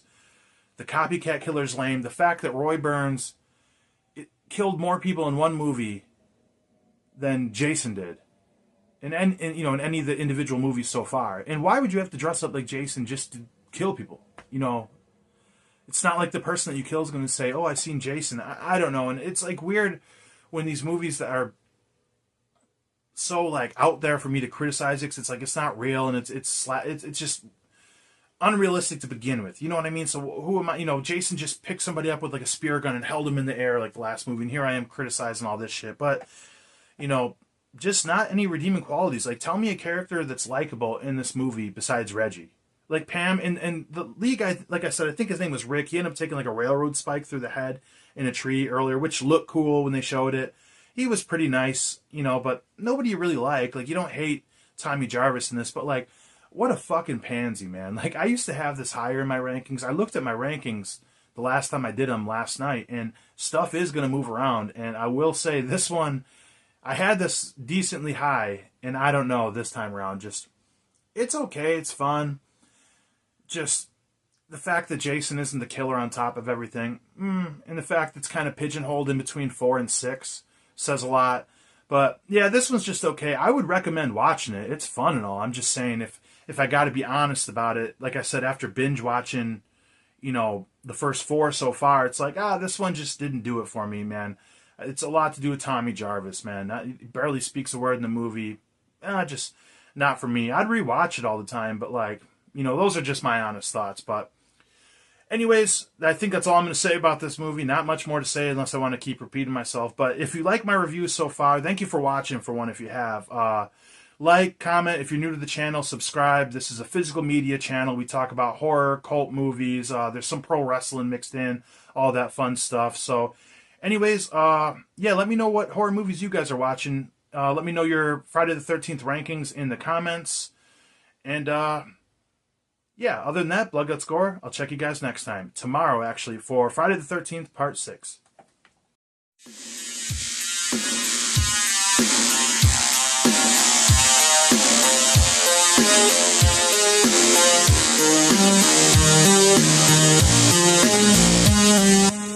What is up, Nuggets? It's your boy, Killer Pizza, here with a brand new video for you rascals and rapscallions out there. Today is day 6 of 12 of this Friday the 13th marathon, so we are officially halfway through the reviews. If you haven't seen my reviews of 1 through 5, make sure to check those out and tune in for the rest of the week if you want to see the rest of part 7 through 12 reviews leading up to Friday the 13th, where I'm going to do my complete Friday the 13th franchise ranking. With that being said, today we're going to talk about 1986's Friday the 13th Part 6, Jason Lives. This is the third and final movie in the Tommy Jarvis trilogy, the last one talking about his story, but let's get right into it because I feel like I'm going to have a lot to say about this movie. So just like the last one, this doesn't start out with a montage recapping the film before like the original first 4 did. We get something pretty cool here, which reminds me almost of like a Universal monster movie. We got Tommy Jarvis, played by a different actor, Tom Matthews, one of my all-time favorites. If you guys have watched this channel for any amount of time, you would know Return of the Living Dead is my very favorite horror movie of all time. So it's always nice to see Tom Matthews.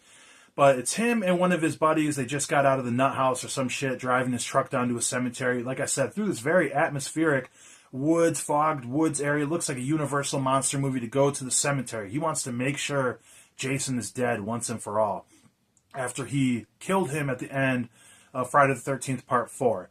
So they see the grave. His friend says, "Oh, I think we've seen enough. No, I need to be sure." He starts digging up Jason Voorhees. And when he pulls this grave open, this is one of the most nasty looking things you'll see. It reminds me of like Italian horror, like Zombie or some shit, one of the zombie movies, where he's got maggots coming out of his face, like just unrecognizable. It's nasty shit.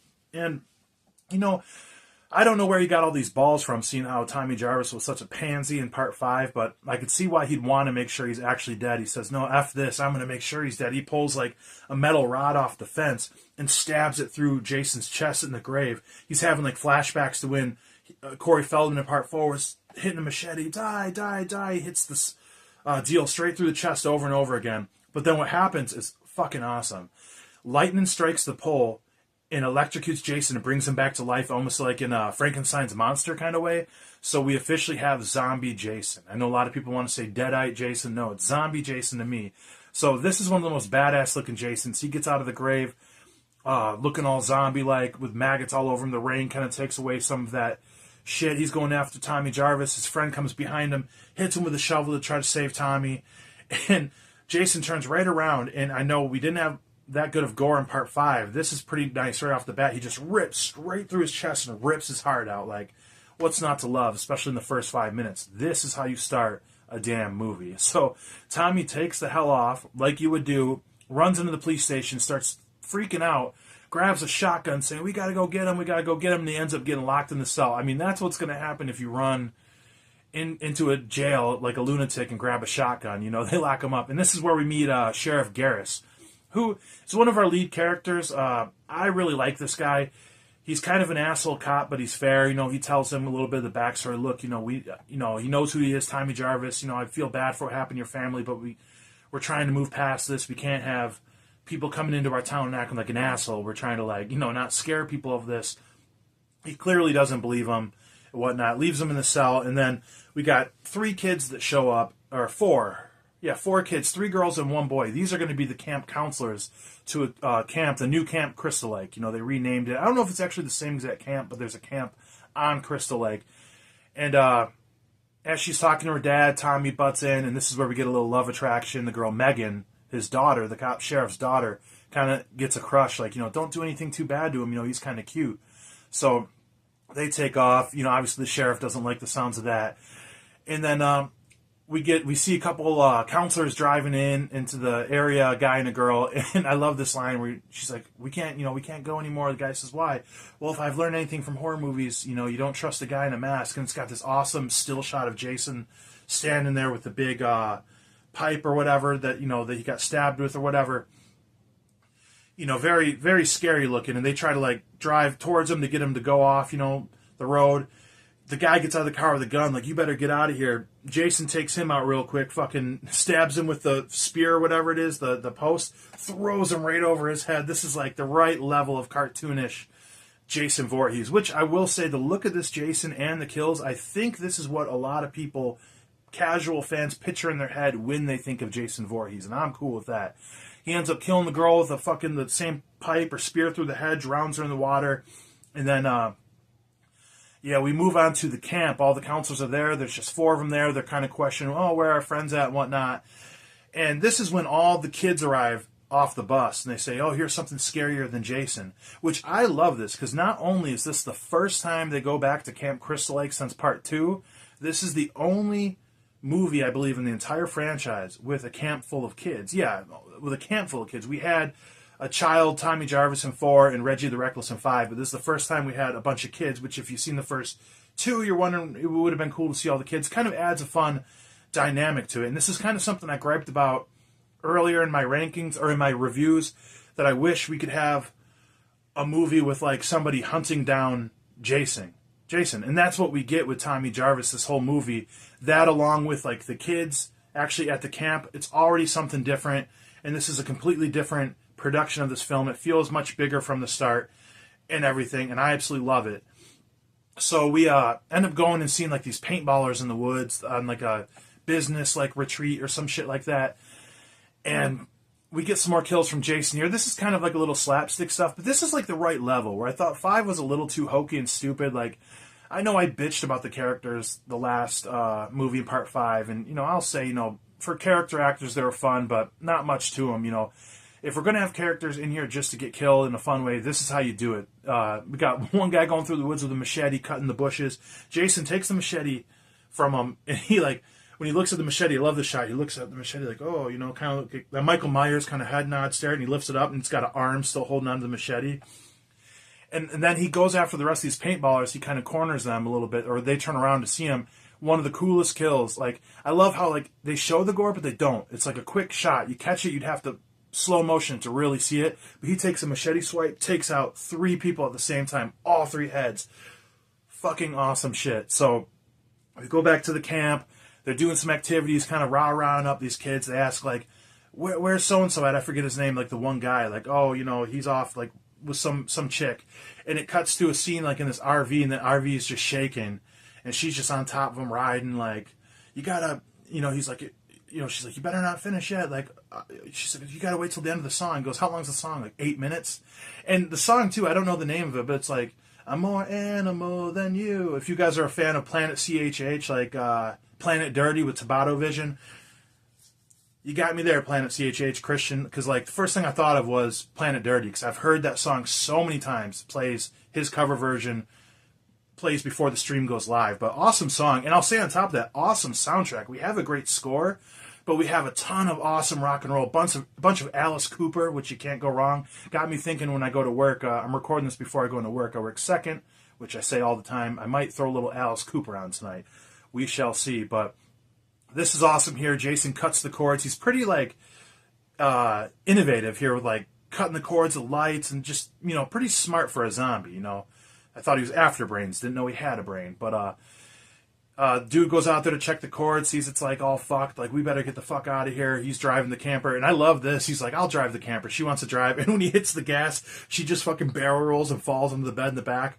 Then he hits the gas the other way. And she's kind of flipping and flopping both ways. And it's kind of a comical deal. And these are both pretty likable people. I like the girl here. She's pretty funny. And then Jason pulls her into the bathroom, and she kind of shows like an element of like real fear. She's screaming bloody murder in the bathroom, and kind of an unrealistic kill, but it's what you can like with zombie Jason. He takes her head, smashes it into like the wall, and you can see like the face imprint from the outside, which is badass. And then he goes and kills the guy in the front that's driving the RV, stabs him in the neck or the head, I don't remember, but the RV flips over, and fucking pretty much explodes with fire burning out. Jason just punches through the door while it's sideways, stands up on top of the RV with this awesome shot. So many like iconic and cool shots in this film. In fact, I have the picture of Jason with, I had the picture of Jason with a spear in the beginning, like as my home screensaver on my phone for the longest time. But that was so badass right there. And now Jason is making his way back to camp. And in this time, before in the daytime a little bit, and then a third time, Tommy Jarvis escapes from the jail like 2 or 3 times, and they keep bringing him back. And he's keep preaching and preaching. It's Jason, it's Jason. And then, you know, when he's escaped for a time, the sheriff thinks it's him out there, but then he'll start getting like red flags. The sheriff of like a call of like, oh, these people were dead here, and you can see in his eyes, like, was it him? He's kind of second guessing himself. So I love the sheriff in this film. He really is a likable guy. Like he's hard but fair, stern but fair, you know. And you could see him really kind of trying to process everything, which a lot of responsibility for this guy with everything going on at once. We cut back to the camp, and we get a scene where the one girl gets killed in a pretty cool way. She gets like pulled through the window and gets her head completely twisted around. It's nasty, gnarly ass shit. At this point, one of the little girls comes running into the cabin. I think before the girl I just mentioned died, and talks to the 2 remaining camp counselors, saying she's seen a monster, she had a bad dream, and they're kind of reassuring her, like, you know, in other words, the boogeyman's not real. There's nobody to get you or anything.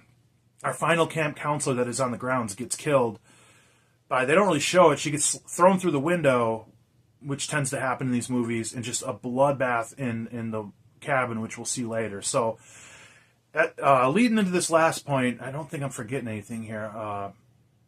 Tommy Jarvis, the last time he escapes, he ends up, or no, he gets put in the jail cell the last time, and Megan helps him escape.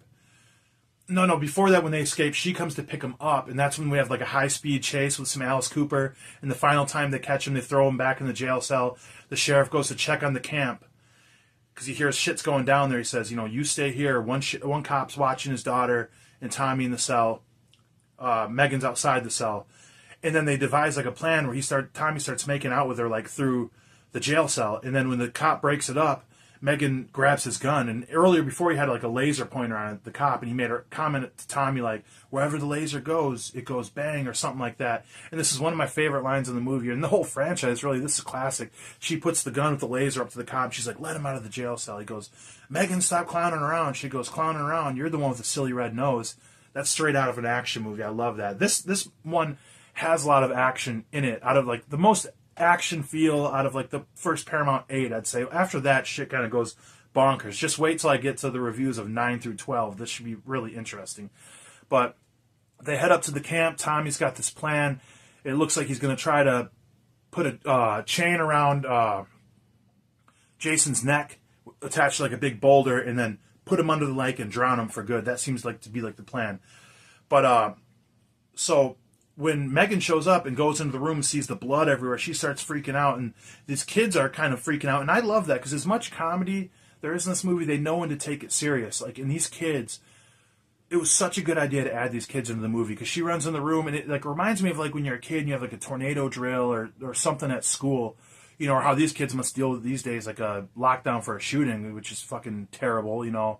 The stuff's fun when it's make-believe, but, you know, I digress. Just how scared they are. Get under your bed, you know, and they all hide under their bed, they, you know.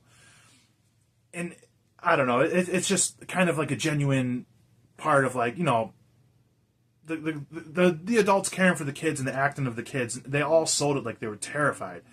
And there's a point where when the sheriff shows up, Jason goes into the room, and he's looking at the little girl that was scared, and he looks down at her. She's like terrified, but you hear a car door close, so he turns around and goes outside after them, and the little girl's like praying that he goes away. She opens her eyes, and he's gone. So he goes out there, and he goes after one of the cops and just does a head crush, crushes his head. Brutal shit. And like one of the last things to show, like, you know, how great the sheriff was, he goes in that bloody room that his daughter seen before, and was like, what the fuck? Because the girl that got killed kind of off camera, the room is just scattered with blood everywhere. And I love how he goes into the kids' cabin, and when he sees the kids are alive in there, he's like, thank God. Like, that's like the realism in a movie that's so far out there. Just the care that he had makes you care for this guy. Another key thing I was saying in these movies, like, you care for the characters they want you to, and it's like you don't want to see him die, and it kind of gets you on the edge of your seat. And the way this is shot in this final act, no big chase scene or nothing, but it really will have you on the edge of your seat. To this day, it had me on the edge of my seat. He takes all the kids, tells them to go back under the bed again. He goes out there. He squares up with Jason and realizes it's not Tommy because this motherfucker's like 6'3", 6'4". He unloads his whole shotgun on him. He keeps getting up. Unloads the gun. Jason keeps fighting. So he takes off running. He kind of has a fight with Jason here where he like hides off and attacks Jason or some shit where Jason gets knocked down somehow. And I just love that he's, how far he goes to defend his daughter, these kids, the whole city and everything. He's taking a rock, bashing on Jason's head. Good fight, man. Good fight from the sheriff. But Jason just takes his whole body, folds it up like an accordion. And the crunching sound, like, brutal. I feel bad he died, man. It was when him and Paul got taken out. That really sucked. Or Rick, But, this is the name of the game in these Friday the 13th movies. Not everyone's going to live, maybe just a couple. But then we go towards the lake where Tommy Jarvis is kind of calling over Jason. This is like one funny part to me. He's like, go in the cabin and hide. Tells Megan to go hide. And she's like, I don't want to go. And then Jason breaks into the room with all the little kids, and then she starts running back to like save the kids. And he's like, Megan, no. And I'm like, well, I thought you just told her to go to the room. And if anything, if she goes back and does exactly what she does, that's probably a better plan. Like, go to protect the kids, but lower Jason out. And this is one of the best shots here. Jason just busts through this door into the cabin with all these kids. And these little kids, great actors, they all just scream. And they're real little kids. Probably not a kid older than like 8 or 9. Most of them are look like 7, 8, like small kids. And they all run into the corner and hide in fear. Jason's right up on them. And Megan comes up and yells at him. Then he comes back on, bashes through another door. And this is when Tom Matthews starts yelling at Jason, come on, Maggot, it's me you want. He comes out, and I love the scene just like in the movie Zombie, like where they're just walking into the water. They do it again like I think Land of the Dead, but that's pretty cool. And like a entity can just like walk through the water without swimming, and he's walking to Tommy Jarvis. He's setting all his shit up. He starts putting gasoline around the boat. He lights the water on fire. Jason comes up. They start fighting. He jumps up into the boat, smashes through it. They both go underwater. They're fighting underwater. Tense as shit, man. And then Tommy looks like he dies. I guess I was like, I keep going between calling him Tom Matthews and Tommy Jarvis. I guess it's both Tom, right? But he starts floating in the water, and it's like a sad moment with Megan and all the kids. Where, they look like thinking he's dead. Like, is he dead? She dives in the water. The worst dive ever. Just belly flops face first. Goes in the water to try to save him. Jason pulls her under. They're fighting. She tried to pull him out of the water. Big, brutal fight. Which she's kind of the one to put him down because at this point, Tommy already had his throat in the chain attached to the rock. So he's down there. And Jason's fighting, grabbing Megan. She turns on the boat, the motor in the back.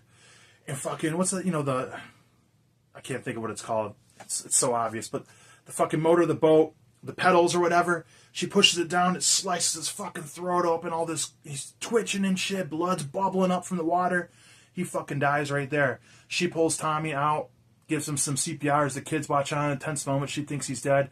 He kind of comes to life. She hugs him crying. Happy ending here. What I will say, though, is it's funny that this girl is so, like, crying. He's alive.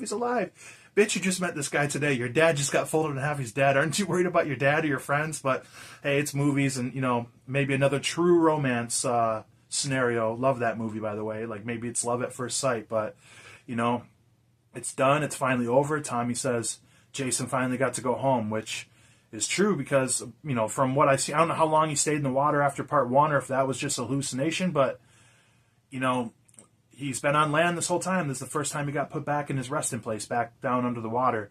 And then we get one final scene, back under the water, this eerie look, and zombie Jason's eyes open up. Boom. Incredible movie.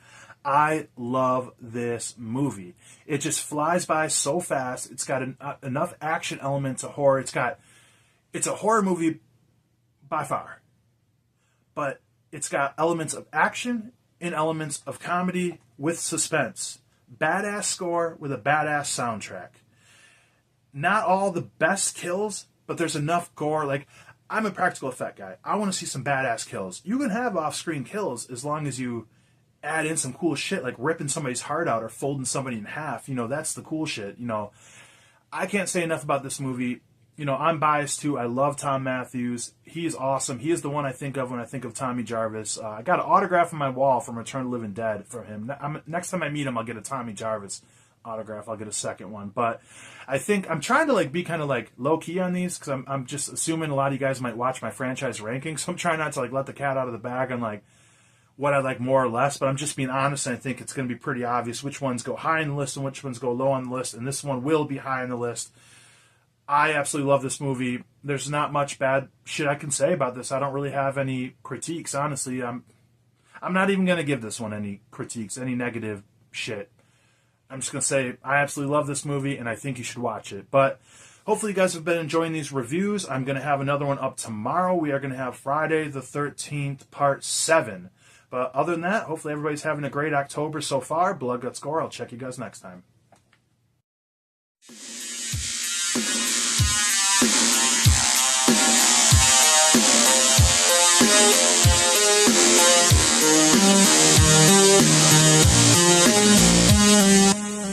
What is up, Nuggets? It's your boy, Killer Pizza, here with a brand new video for you rascals and rapscallions out there.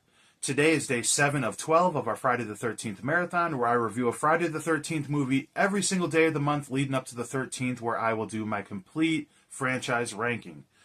Anyways, let's hop right into this one. We're going to talk about 1988's Friday the 13th Part 7, A New Blood. And this is the first film we're going to have since the Tommy Jarvis trilogy, when things start to get a little weird here. And this is also known for being the first film out of 4 that features Kane Hodder, which is what a lot of people think as the main Jason, which is funny. Though he is the only person to play Jason more than once, he plays it 4 times, he didn't become Jason until Part 7 in 1988, towards the downfall of the franchise. But like I said, things are going to get pretty weird from here. This one's a lot different. I appreciate them for being ambitious. But after this one, we're going to see Jason in Manhattan, Jason Goes to Hell, Jason in Space, Jason vs. Freddy, then the remake. So I thought some of these films were kind of repetitive in a lot of ways, and this one is no different, with a bit of a different element in it. But anyways, we'll get right into the movie, where it starts off with a little montage recapping all the previous films, which is the first time we've seen something like that since Part 5, I believe. They do a pretty good job with that. They got the crazy guy from Part 1 and 2 doing the commentary, the voiceover, Ralph was his name, or is that just something I'm coming up with in my head? Crazy Ralph. But we're going to have our main character, Tina, and it starts off with a flashback 10 years prior to when she was a kid. And she's living in an abusive home, at least it comes off that way in her little cabin on Camp Crystal Lake. She runs out of the house as her dad's screaming at her mom. She's yelling, cut it off, you've been drinking too much, and you hear her slap her. So, her dad's drinking and beating the shit out of her mom. And she runs off and hops into this little, fisherman boat and drives it out, rides it out 20, 30 feet. The dad comes chasing out, Tina, come back inside and whatnot. She says, no, I hate you. I hope you die. And this is the first deal where we see in the opening of the movie that she has some kind of telekinesis, kind of like Carrie, where she can control stuff with her mind. And she makes the whole dock on top of him completely fall down and crush him. And he falls and dies beneath the lake. And then we cut to 10 years later when she's 17, and she's heading back up to her old home to meet her psychiatrist and everything. And they're going to do some tests on her and whatnot. Bad News Cruz is the name of the psychiatrist, which is funny if you guys know anything about me, if you follow the channel. I am an independent wrestler out of Michigan, Dioro Roberto Cruz. That's one of my monikers I've had over the years, Bad News Cruz. So I perked up when I heard that. Oh, good name, But anyways, and forgive me, guys, if I am a little long-winded in this. I work outside, and it rained for 10 hours last night at work yesterday.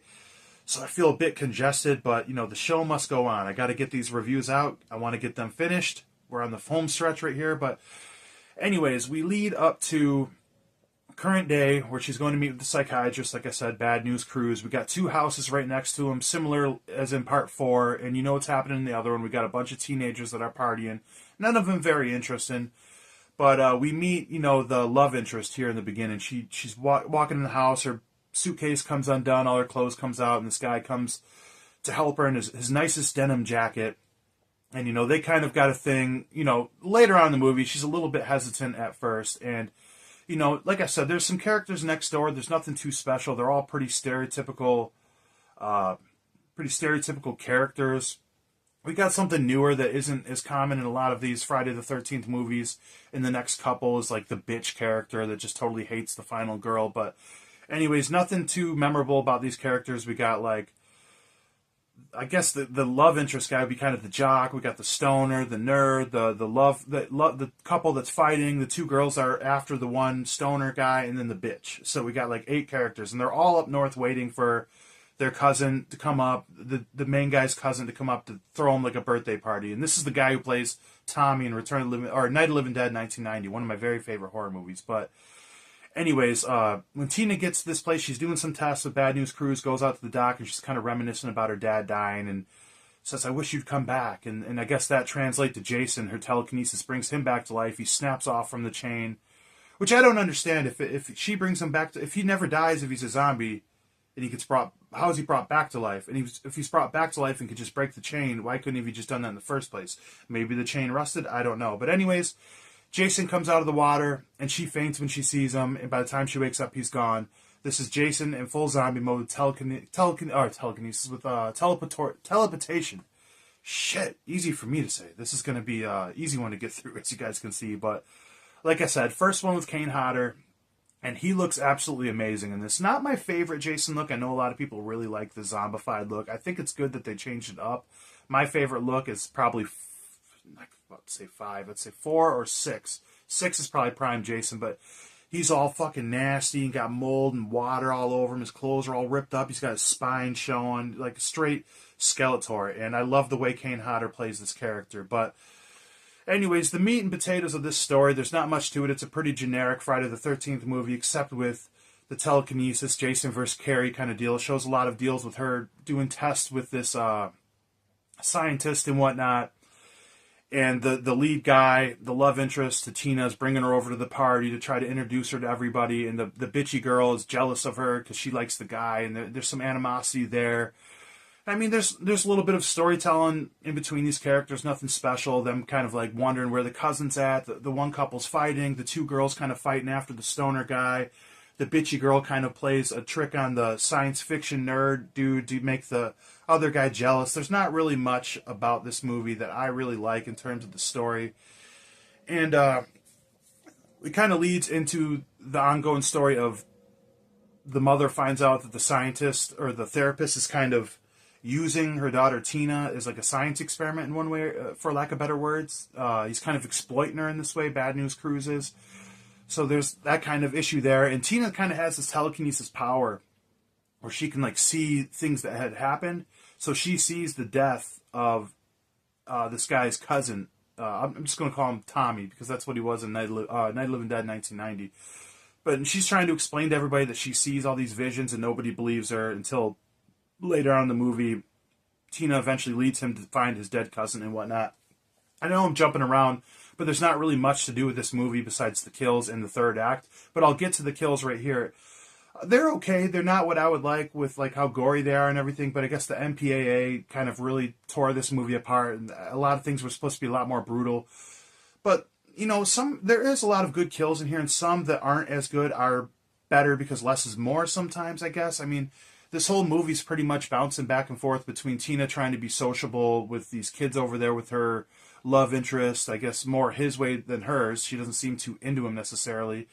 The layers with her sessions with a psychiatrist and his bullshit he's working into, and then just the rapid kills by Jason. So that's pretty much this movie in a nutshell. So, I mean, I guess I can't be too mad about them trying something different because in this sense, it could be a bit lackluster in times. This isn't one of my favorites, but yeah, Kane Hodder. Let me just talk about Kane Hodder. He's amazing in this. I wouldn't say he's my favorite Jason, but he's definitely really, really good. And I forgot how great he was until I rewatched this movie. And some of these kills are really fun and iconic. You know, he kills the cousin and his girlfriend in the woods in the very beginning with like a tent stake through the chest and everything.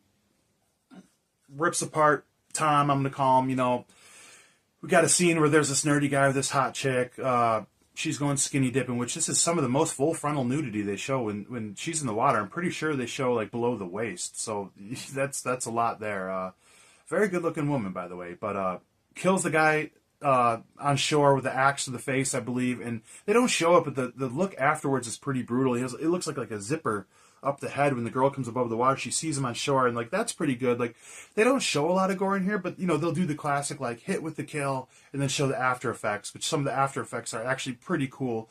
And the girl that's skinny dipping gets kind of a nice kill where Jason teleports into the water and pulls her underneath water, and it's kind of like reminiscent of Jaws, so I kind of appreciated that. That was kind of fun. We get the couple that's arguing gets killed. One girl gets like a party blower thing like through the eye. The guy gets his head completely crushed, which apparently the real version of that was way more brutal. This has one of the best kills in the whole franchise in it when Kane Hodder picks up the girl in the sleeping bag and just smashes her against the tree one time. That's pretty good right there. That's we got a stereotypical scene where the girl from upstairs, one of the girls that's sleeping with the stoner guy, gets thrown through a window. It can't be a Friday the 13th movie without somebody getting chucked out of a window, but, this all kind of culminates to when the mom finds out that the therapist is kind of using the daughter, and she confronts him. They're running through the woods where the therapist kind of like sacrifices the mom to get killed by Jason to get away, and then he ends up getting killed with like a weed whacker or some shit to the stomach, and one of the weakest kills of the franchise. Isn't it the worst when you have a character in a movie that's a fucking asshole and you really want them to get theirs and they get the weakest kill? That's exactly what happened here. So anyways, we lead into this very final act, which is, I have a critique about it, but it's definitely the highlight of the movie. So Kane Hodder's after this girl Tina, and they kind of have the final girl chase. Now, what I don't like about this movie, I really dislike this, but it's also a cool thing. She uses her telekinesis to fight off Jason, which is cool and all. I'll explain why. I'll tell you right now, the stunt work that that Kane Hodder does is absolutely amazing. Another reason to respect the guy, that he does his own stunts. But what I didn't like about it is like there was no risk, there was no tension, because it's like she just runs 10 feet, and he's after, runs 10 feet, and she goes and hits him with something, and then he goes down. He gets back up, he appears again, little jump scare, oh, he's back again, oh no, runs another 15 feet, 20 feet, oh, telekinesis, boom, gets him again. It's like, well, what the fuck, man? There's like no struggle, I guess.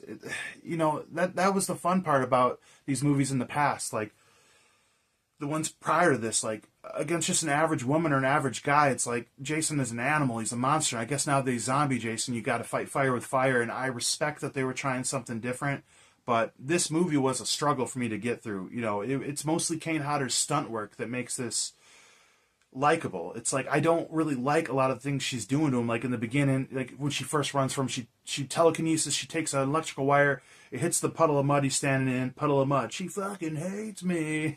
Yeah, she fucking hates Jason. God damn it. Electrocutes him, he goes down. He's back after her again. She picks up a plant with her mind, hits him in the head, he's down. He's coming outside after she drops the whole awning on him. He's down, which that was fucking cool. The whole roof of the deck drops on him. But, the whole cat and mouse thing ahead of that, when she hits him with the potted plant, it takes off his mask. That's pretty cool because it's the coolest looking Jason zombified. His face, the makeup looks cool. Much better than the next movie, I'll say ahead of time. So now we got a maskless Jason. I like the scene where they're in the basement and she uses the gasoline and everything with her mind, of course, lights him on fire. Kane Hodder just running around for, seems like forever, lit on fire until he goes down. Right before that, they're up the steps. She uses her telekinesis to knock him down. He falls through the steps. I know this is all out of order. He gets electrocuted, pot to the face, through the steps, on fire in the basement, then comes outside and has the roof drop on him. But those are pretty cool stunts. The fire stunt, the stair stunts, when he falls through the stairs to the basement, and when the whole deck falls on him. What a badass, Kane Hodder.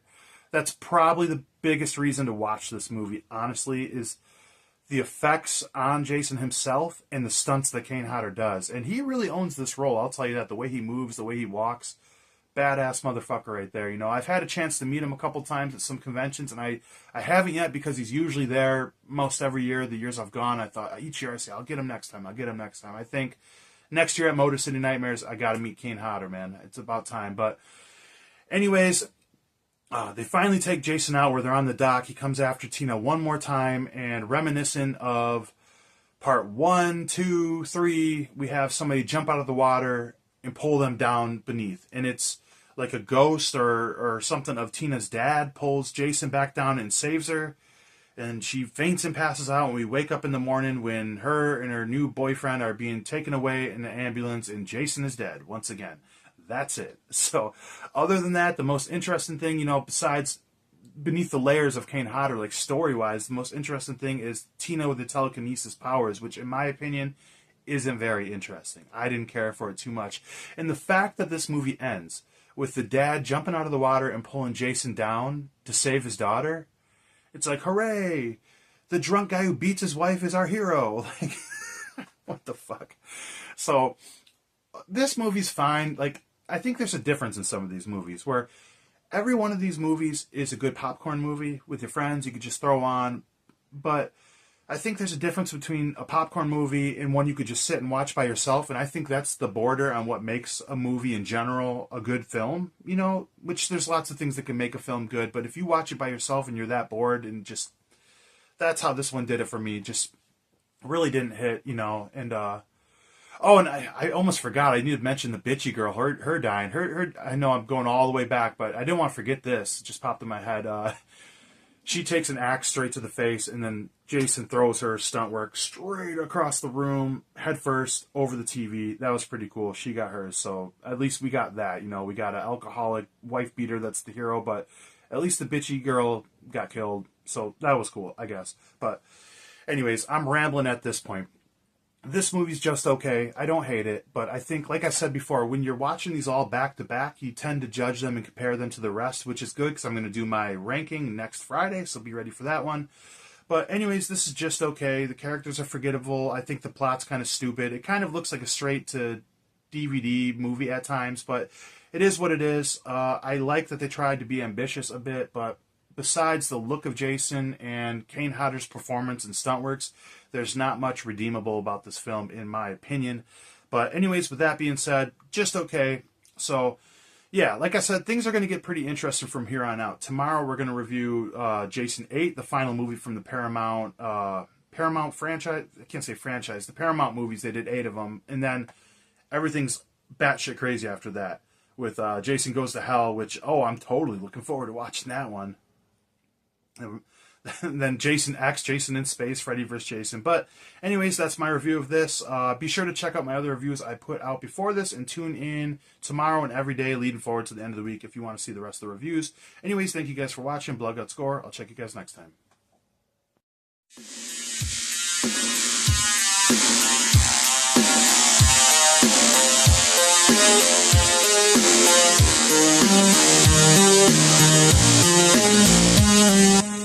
What is up, Nuggets? It's your boy, Killer Pizza, here with a brand new video for you rascals and rapscallions out there. It is day 8 of 12 of our Friday the 13th marathon, where I review a Friday the 13th movie every day leading to the 13th, where I'm going to do a complete franchise ranking. So today we're going to talk about 1989's Friday the 13th Part 8. Jason Takes Manhattan, a.k.a. Jason is on a damn boat. So this is the last film done by Paramount before they moved to New Line Cinema, and one way to go out. What a hell of a way. Anyways, we jump right into this one with the opening credits, which is one of the few things I like about this movie.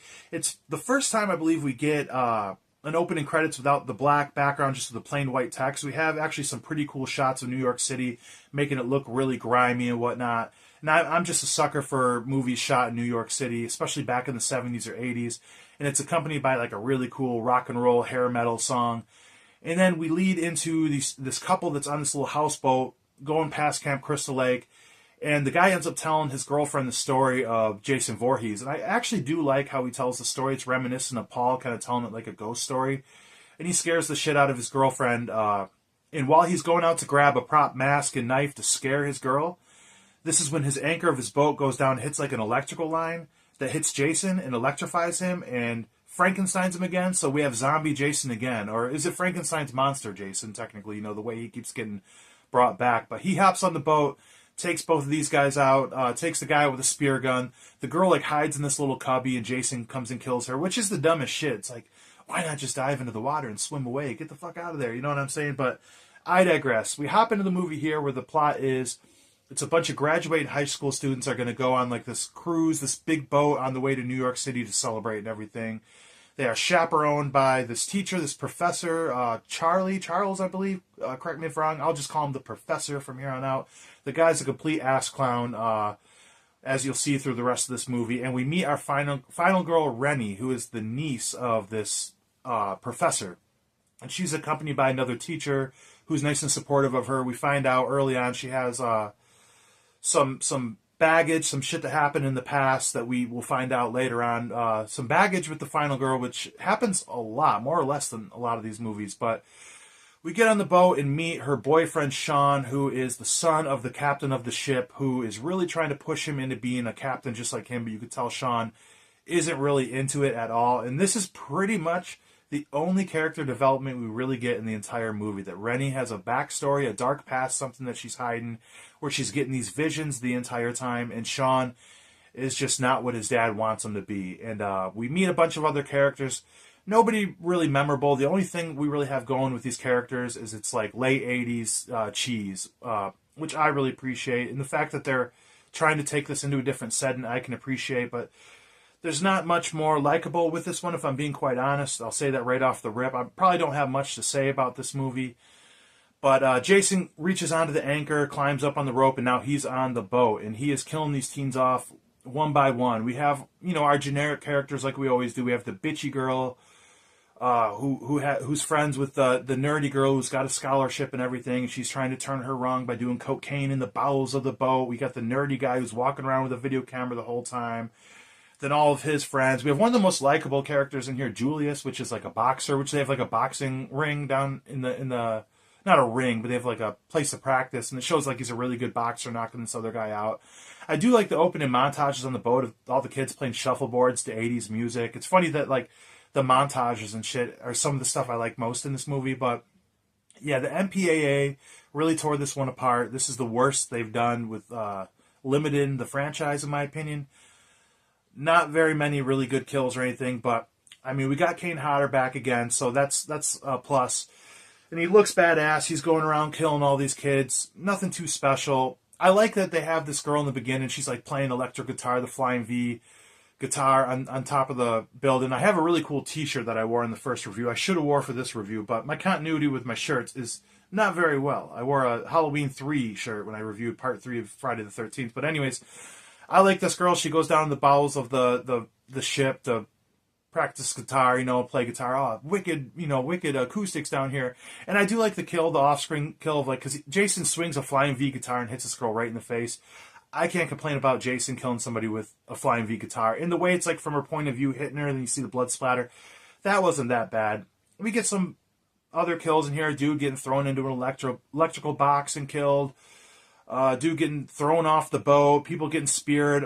When the bitchy girl eventually gets killed in the long run, I like her kill. She gets taken into the bathroom and taken out, thrown into a mirror, and he takes like the shard of glass, stabs her with it, kills her, and her screams of fear are pretty brutal, I won't lie. And then we got her friend gets killed on the dance floor with teleporting Jason. That's not too bad. And I know it seems like I'm just jumping around, but there's not really much to this. They all get on there, and maybe like another layer to the story is the kid's dad gets killed with a machete to the throat. His throat gets sliced, and now Sean has to take over, driving the boat to shore, where Jason ends up ripping the cords out so he can't communicate to the other boats in the sea and whatnot, which I guess Camp Crystal Lake connects to the ocean, by the way.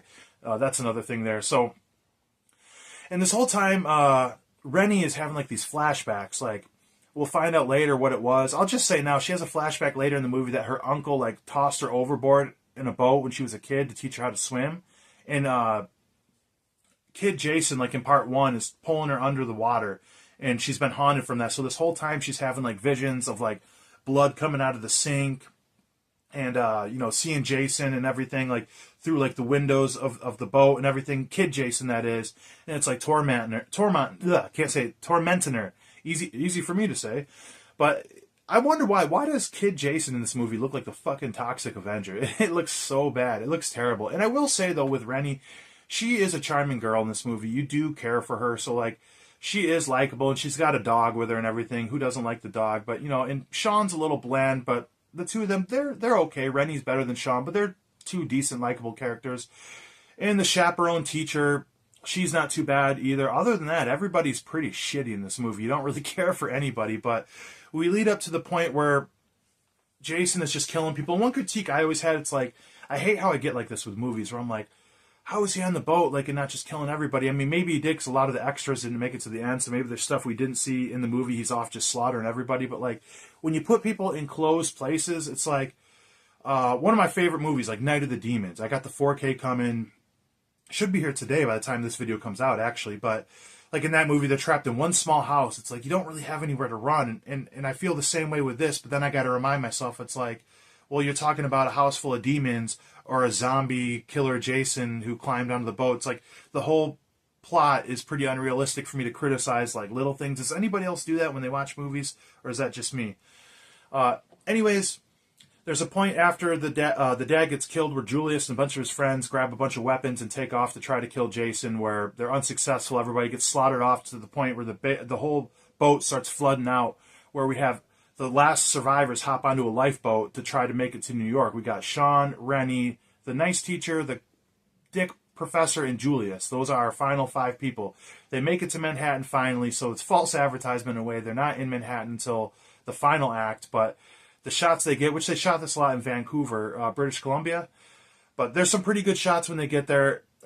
This movie, by the way, is just a little too long. Like, the scene where they're rowing the boat to Manhattan feels like it takes forever. And by the time they get there, Jason pulls himself right up the rope and he's following them into Manhattan. They get in there, and right off the bat, they get mugged pretty much by these 2 junkies that you see in the opening credits.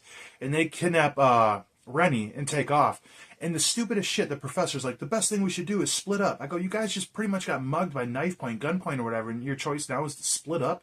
You should probably stick together, strength in numbers, especially like in this scenario. So we get to one of the weirdest scenes in this movie where Rennie gets taken captive by these 2 junkies, where she's about to get sexually assaulted, pretty much raped by this junkie, and like he injects her with some kind of drug that makes her hallucinate, which is really fucked up because we haven't really seen anything this dark since the flashback in part 3. So it's kind of weird to see this, and it's even weirder for Jason to come up, which I understand he's going to kill all 3 of them, but he takes out the 2 junkies first, giving Rennie enough time to run. But it's like, I find it an odd choice to give Jason a moment of sympathy when you're trying to portray him as such like an evil entity or whatnot, which that's going to happen later in this film series, which we're going to get to. But yeah, they all get back together after these junkies were killed.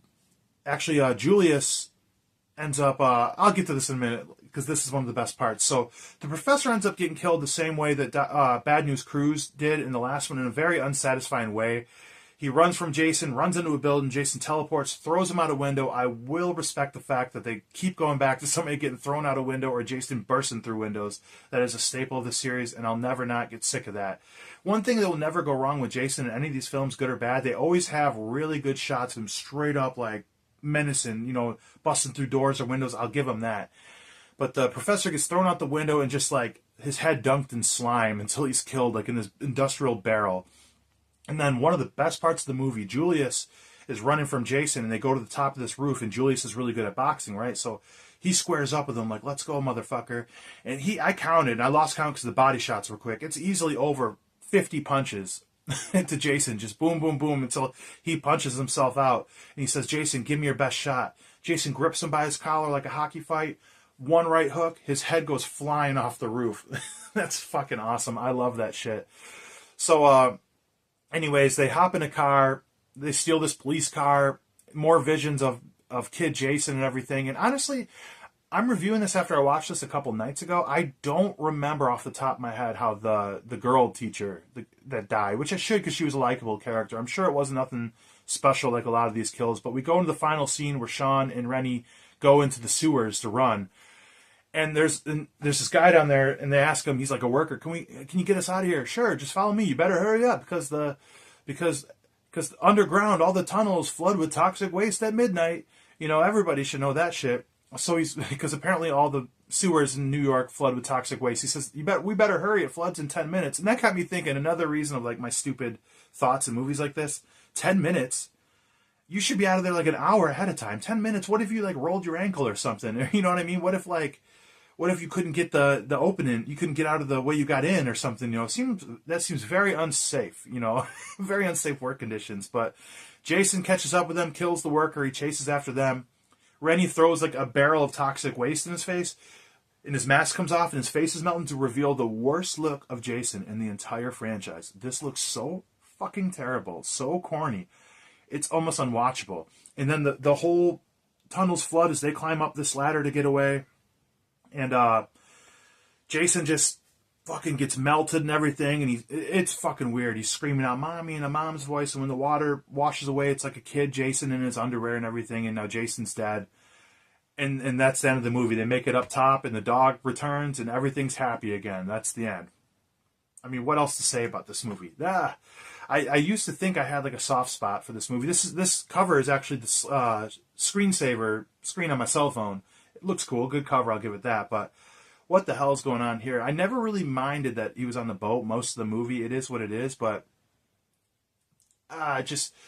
this one didn't do it for me. It's hard to say what was better, this or the last one, 7 or 8. So I guess that you guys will have to tune in for the rankings. But the best parts about this movie are just the setting. I do like that they tried something ambitious. It is fun that it is on a boat. That's cool. And though they weren't in New York a lot, I like that they were there in the opening montage, and at least we got it in the last 15, 20 minutes. And there's a lot of funny jokes when Jason first goes into Manhattan. We got that iconic shot of him in Manhattan. That might be the best part of the movie visually. Like I said, some of the best parts of these films are just visually with Jason. And we got some fun stuff with him throwing people around in a restaurant at one point, walking down the street, and kicks the punk's radio, and they go to fight him with a switchblade, and he pulls up his mask and kind of scares him off just from the look of his face. If it looked anything like it did in the end when it popped off, I'd be scared too. Looked like shit. But I don't hate this movie, but I don't love it. Just felt cheap, and it ran probably 20 minutes too long. This was way too long. But like I said, characters kind of sucked. Kills sucked. Ran way too long. Just not very good. One of the worst. The worst box office out of all these movies, actually. But there are some good things in it. Like I said, they tried something different. I'd rather have them change the setting than make the antagonist or whatever a psychic 17-year-old girl. That's just kind of stupid to me. But I like the setting that they did have in New York when they were there. I like that they were ambitious enough to try something different with New York and on a boat. I like some of the rock and roll music they used. Kane Hodder and the stunts that he did do, not as many as the last film, were pretty nice. I did like that. And you just got to appreciate Kane Hodder, the way he plays the role. Kane Hodder, just like the last movie, is the highlight. Which, like I said, everybody seems to think, when they think of Jason, this is like the Jason they have in their head is Kane Hodder, which is kind of a damn shame that he had to come along in the series when it was really floundering, you know what I mean? But other than that, another good popcorn movie. Like I said, you can really tell how good a movie is or not by if you can watch it by yourself and be entertained, or if it's just a popcorn movie. This is nothing more than that. This wouldn't be bad just to throw in the background with some of your friends. It's okay in that sense, nothing special.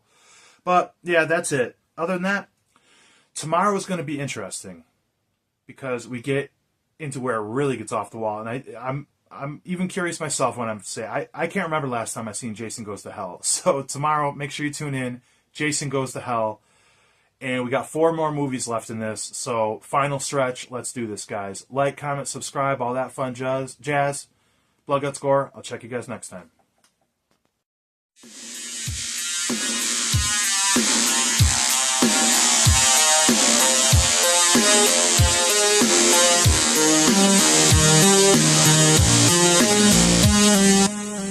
What is up, Nuggets? It's your boy, Killer Pizza, here with a brand new video for you rascals and rapscallions out there. It is day 9 of 12 of our Friday the 13th marathon, where I review a Friday the 13th film every day leading up to the 13th, where I'm going to do a complete franchise ranking. And today we have a doozy, because we're going to talk about 1993's Friday the 13th Part 9, Jason Goes to Hell, the final Friday. And you know what? I just got to start off by saying, if you guys are ever going through a rough patch, a hard time, having a bad day, a bad week even, just remember that I watched Jason Goes to Hell and Jason X back-to-back this past Friday night. So, anyways, after watching this one, I felt like maybe I was a little hard on Friday the 13th Part 7 and even Jason Takes Manhattan for that matter.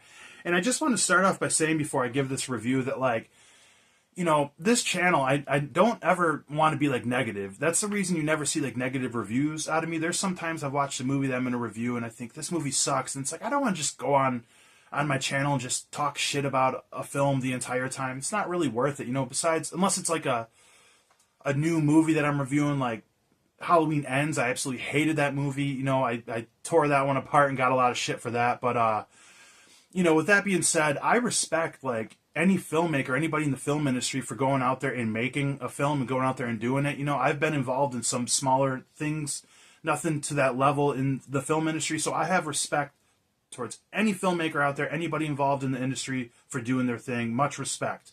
But when it comes to this movie, I'm going to give it no respect. This movie fucking sucks. Terrible. Terrible.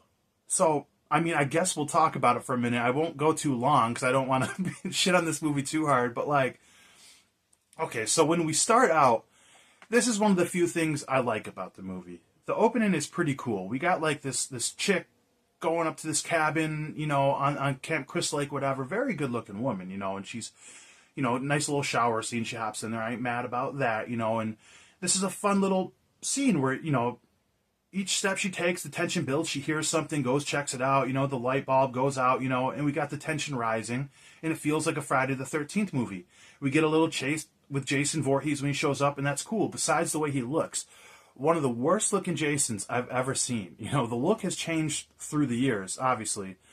But this is the weirdest thing. Like, I get what they were going for. He's got, like, skin growing over the mask and, like, this scraggly hair in the back. And it's just very, very strange looking, for lack of better words. And, this girl gets away with, like, this karate roll. And he gets ambushed by, like, a comical amount of, like, police agents, just firing heavy machinery at him, taking Jason out. And like, he's making these weird grunt noises that are just, like, strange to me. They take Jason out, blow him into a million pieces, and his body gets taken to the morgue. So then, like, the coroner or whatever, the morgue guy, he's checking out the body of Jason. He looks over and Jason's heart is still beating. So apparently Jason's soul is still alive. You need to, pull a Return of the Living Dead and, burn the heart too, unless that's going to raise the dead as well. But for some reason, this heart's beating and, like, puts this guy in a trance where he starts eating the heart. And then all these weird, like, orbs start going into his body. And apparently Jason's soul transfers into his body. Now Jason is taking the bodies of people and it's Jason inside of them. And that's kind of where the story starts going. I will say one part I like in the beginning of this movie is when Jason takes over his body, that, like, the people around him who think he's still just the doctor are talking shit about Jason. His, like, assistant is like, oh, fuck Jason, you piece of shit. And the look on his face, like, knowing it's Jason, hearing him talk shit about him before he kills him. That's kind of funny. And when we have a cameo of the two security guards, one being Kane Hodder with his beautiful 90s mullet. I love the line where he says, oh, Jason, he was nothing but a pussy anyways. And then Jason ends up killing them too. That's about the only shit I like here. So the plot moves on where Jason is pretty much transferring his soul from body to body with this, like, it looks like Leech Woman from Puppet Master, where, like, he'll attack another person and, like, puke out this piece of shit out of his mouth and, like, French kiss the other person and transfer this piece of shit into the other person's body, which makes them the new Jason. And then, we meet some of our characters. One of the more likable characters, I guess, in this movie, Creighton Duke. He's like this cowboy, this bounty hunter, and he knows all the backstory to Jason. And he meets up in a diner with this woman, Diana, and he's telling her, like, I need your help in order to get Jason. He's still alive. She seems shook from it or whatever. And it turns out she is Jason's half-sister that we never knew about.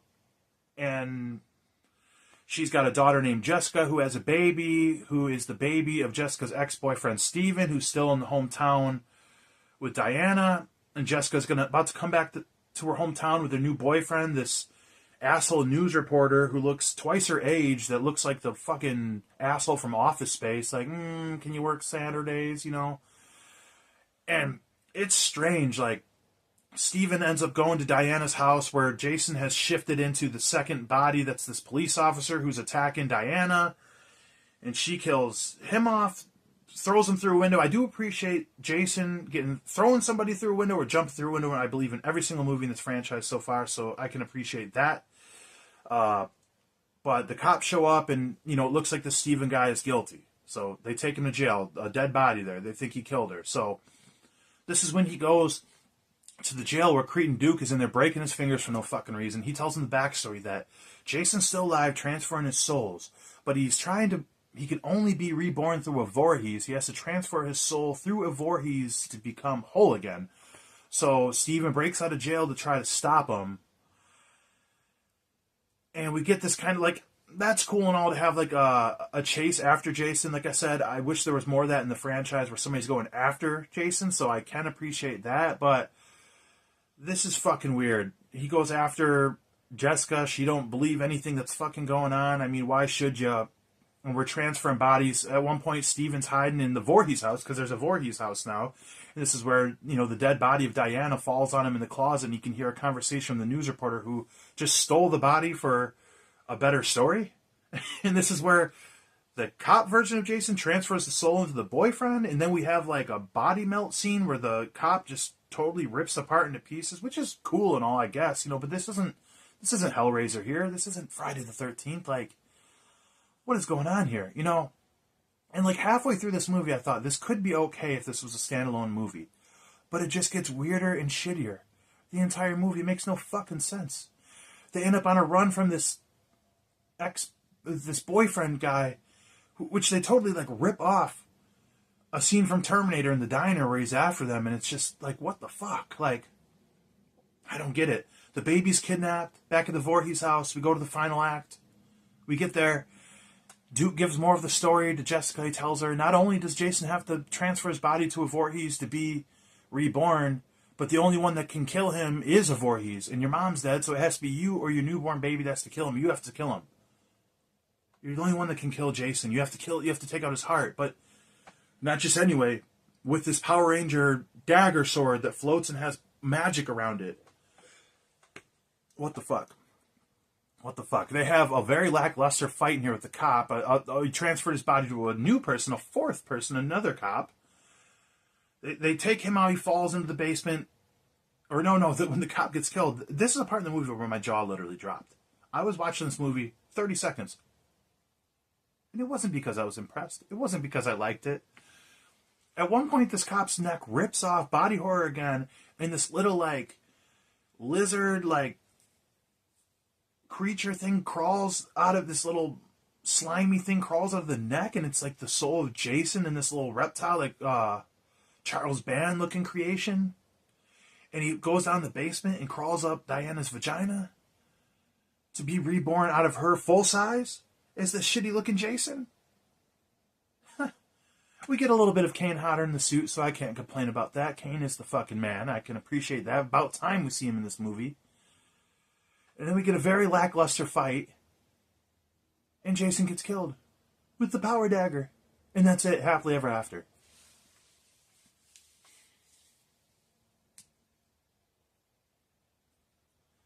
This movie is fucking terrible. The only redeeming things is when Kane Hodder's in here.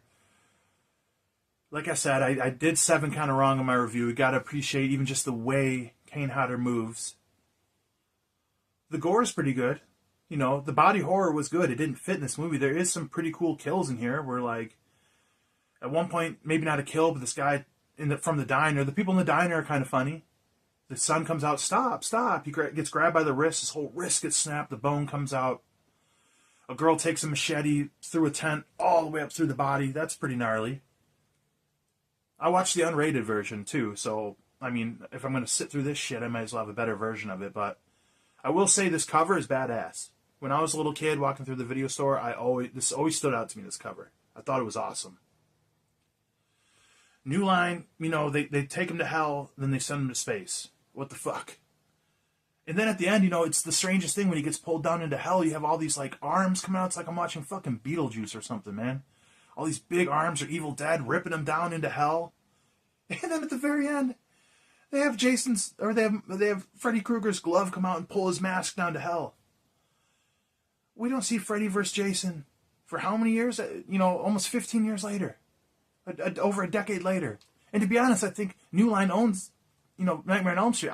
Watching it back for the first time in a couple years, I think they kind of punked Jason by having Freddy Krueger pull him down to hell. Just my opinion. This movie fucking sucks. I would say I'd never watch this movie again, but I'm sure years will go by that I'm going to forget how bad this sucks and say, maybe I'll rewatch it and watch it again. The worst part about this, guys, I didn't want to mention this. I wasn't even going to say nothing. I recorded a review for this and Jason X last night. I lost my review of this movie when I was done. So this is my second time talking about this movie. It's like, I don't want to talk about this again. At least I'm going to make myself laugh with how bad this is. It's terrible. Like I said, the only redeeming things, there's some pretty brutal kills. And the cover is kind of cool. Kane Hodder's in it a little bit. That's it. Terrible. I'm not going to talk about this anymore. I don't apologize for saying how bad this movie is. 23-year-old writer and director that knew Sean Cunningham. Like, even in the introduction to this, I watched it. The director came off like an ass clown. His whole introduction was, I'm sure this is more than one copy of this movie you own, so thank you. I get his sarcasm. Oh, trying to be funny, give you more money. Fuck you, man. This movie sucks. Don't watch it. Don't watch it. If you like this movie, I will say that. This is only my opinion. Only my opinion. If you like this movie, good. Like what you like. If you like this movie, let me know in the comments. I would love to find somebody who likes this movie. Terrible. That's all I got to say about this movie. It sucks. So I've never been more excited to talk about Jason X, even though I already talked about it last night. So I'm going back in time. Either way, I'll see you guys tomorrow for Jason in Space, Jason X, Blood, Guts, Gore. I'll check you guys next time.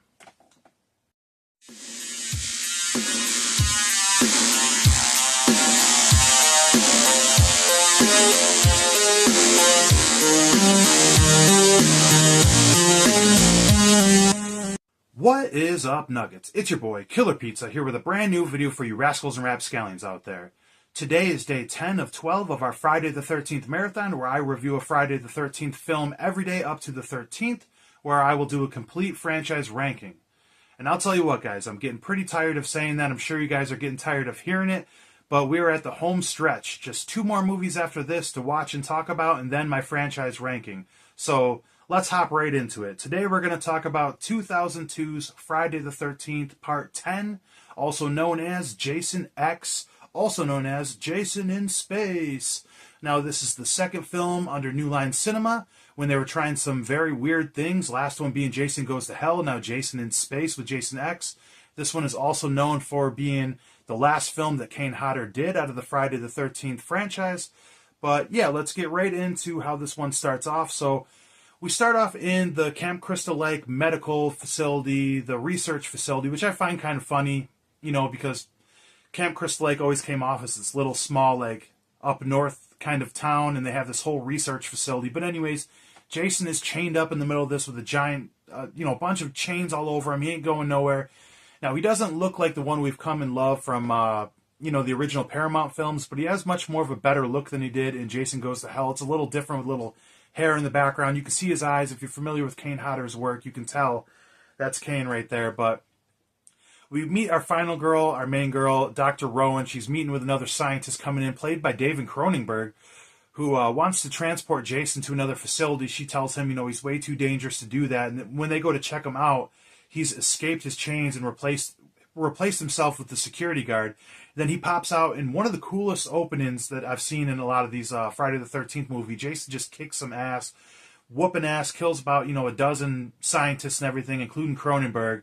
And then he goes after our final girl right in the beginning, a pretty action-packed opening sequence where she ends up fighting him off and sending him in like this frozen thing to freeze him for the future, kind of like how Walt Disney did it. But he gives her like a stab through the door with a machete and ends up taking her down, and the whole room freezes, and they both end up going to the future, where we see a bunch of these like scientists and soldiers from the spacecraft going and searching around, and kind of like reminds me of The Thing or even Alien, and they find both of them and end up taking them both on the ship, and they got like this new program, this new medical deal that can kind of like bring people back to health. So they nurse her back to health, and they start unfreezing Jason. And when she becomes awake, comes back to Rowan, she's kind of freaking out. Like, you guys don't know what you're doing. Jason is a very dangerous man and whatnot.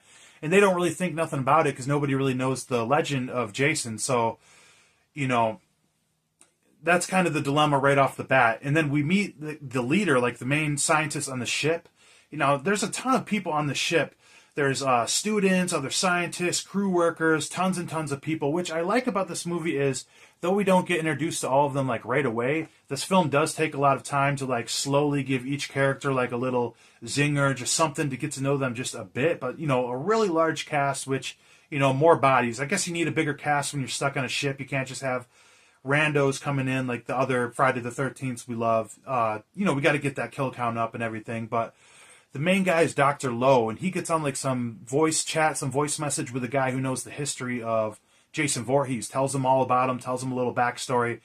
And the doctor, Dr. Lowe, discovers that, he could make a lot of money off this. So his goal moving forward is trying to keep the body of Jason Voorhees alive until their destination so he can bank off it, while Dr. Rowan is telling everybody we got to take him out right now. So there's the main dilemma right here.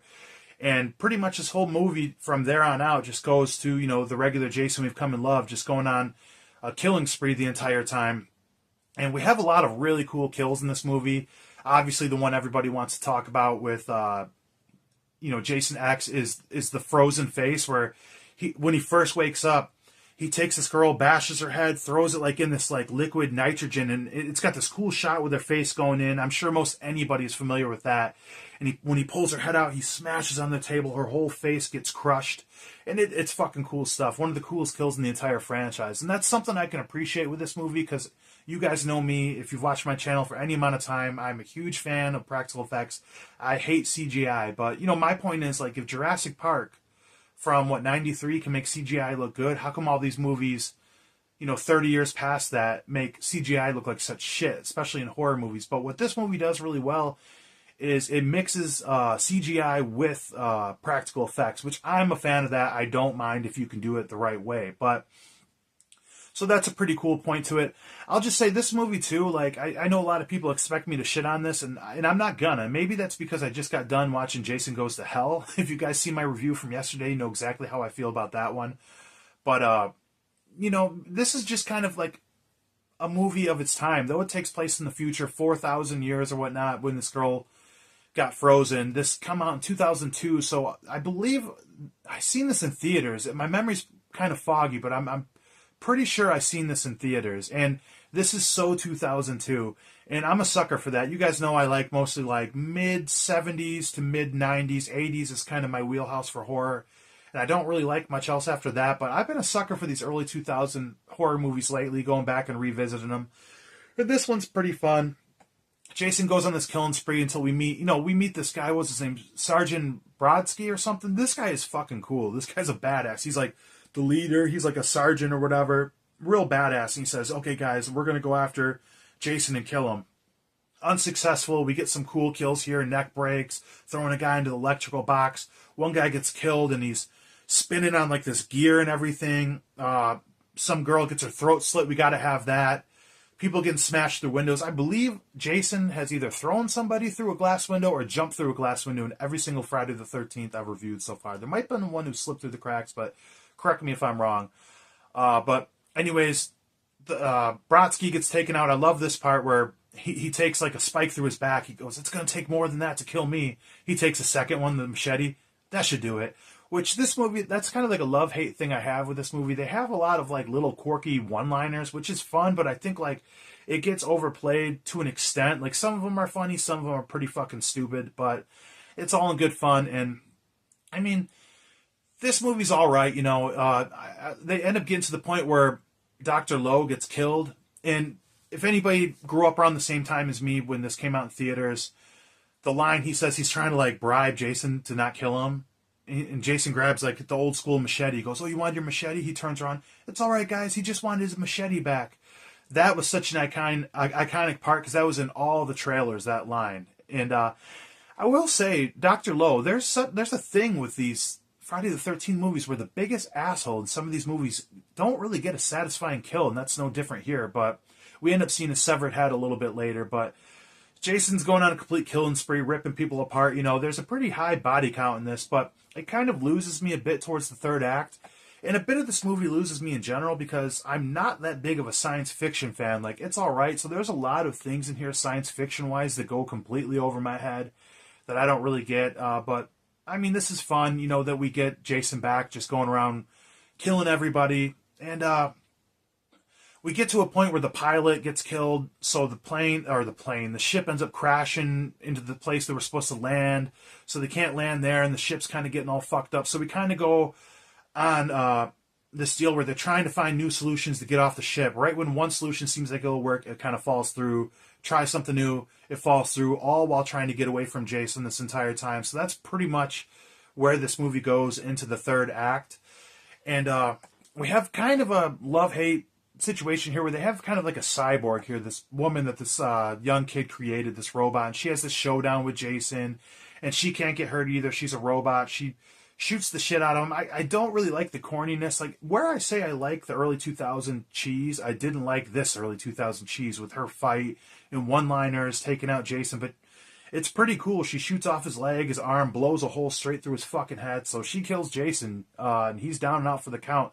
They go to take off and get out of there, and this is where, like, those, like, computerized bugs that generate and kind of, like, can heal you come back, and they put Jason back together, where we get this one, like, cyborg Jason, kind of like Super Shredder, but Kane Hodder version, and he comes back at the end, Super Jason, and I guess he looks cool. He looks kind of badass, you know, his design with the red eyes. But like I said, I'm not much of a science fiction fan, so I don't really get into this too much.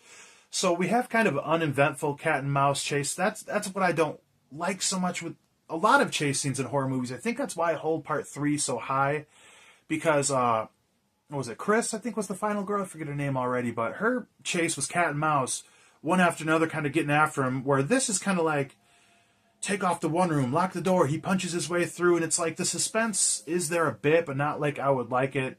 I like it to get as close as it can to Jason or the killer in any horror movie, getting them when they get away to build the tension. But he ends up beating the shit out of this robot, punching her head off. You know, shout out to Julius from Jason Takes Manhattan.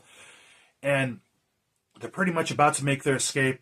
Jason gets, like, thrown out of the spaceship when he, like, punches his arm through, and he adds, like, the suction from outer space where everybody's getting pulled out of the space station and everything until they make it to the final pod to get released. There's one part that I really like where, to buy some time, one of the younger kids, he adds, like, this illusion, like this AI kind of deal where they send Jason back to Camp Crystal Lake, and it's really funny. It's got the same music and everything. There's these two girls. They're like, hey, do you want to drink beer, smoke some pot, or have premarital sex? And they take their tops off and get in the sleeping bags.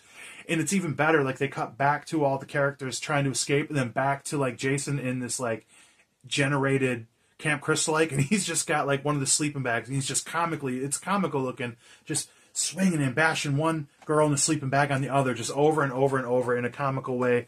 And I like that. That was pretty funny. But they end up getting away when Sergeant Brodsky or whatever, right before Jason goes to break in and attack everyone else, he's in this full, like, looking like Halo suit, and they charge at each other, and they pretty much fly off out of outer space back onto Earth, where these teens at the very end of the movie see a shooting star, and they're, like, out camping, like, what was that, a shooting star? We better go see what it is, which makes you think, oh, Jason's going to kill them there. Which is kind of strange, because they showed earlier in the movie that Earth was pretty much a desolate, deserted place, but now that there's kids, like, and Earth looks fine, unless they landed on a different planet. I don't fucking know, but the rest of the characters get away safe. It's the main girl, Dr. Rowan, this younger guy who programmed the robot. He's got the robot's head, so it's just the two humans and the one robot that end up escaping, and that's pretty much the movie. It ends right there with Jason's mask floating to the bottom of the water and everything. But this movie isn't very good. It's not bad. I think a lot of people were expecting me to completely shit on this movie. And like I said, there's certain movies in my reviews I think I might have been a little hard on. Yeah.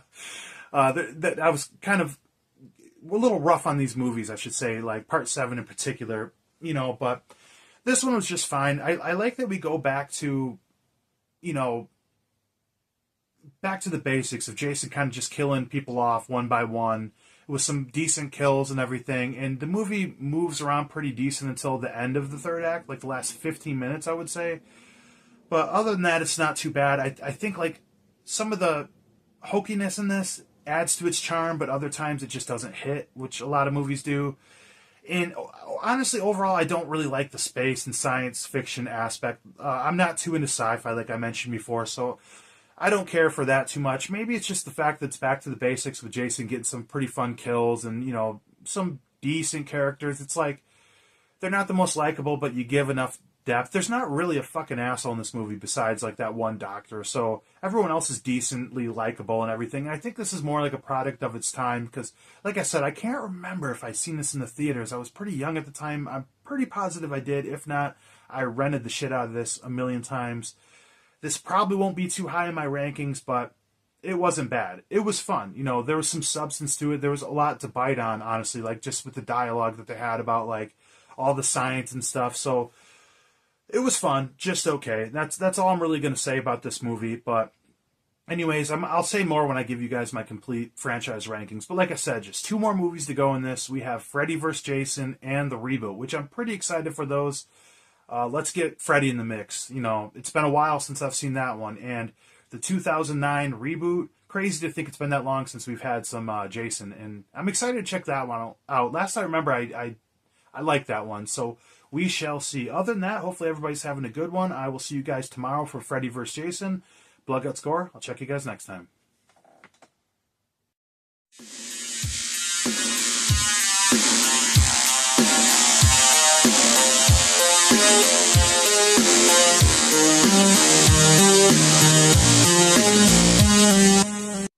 What is up, Nuggets? It's your boy, Killer Pizza, here with a brand new video for you rascals and rapscallions out there.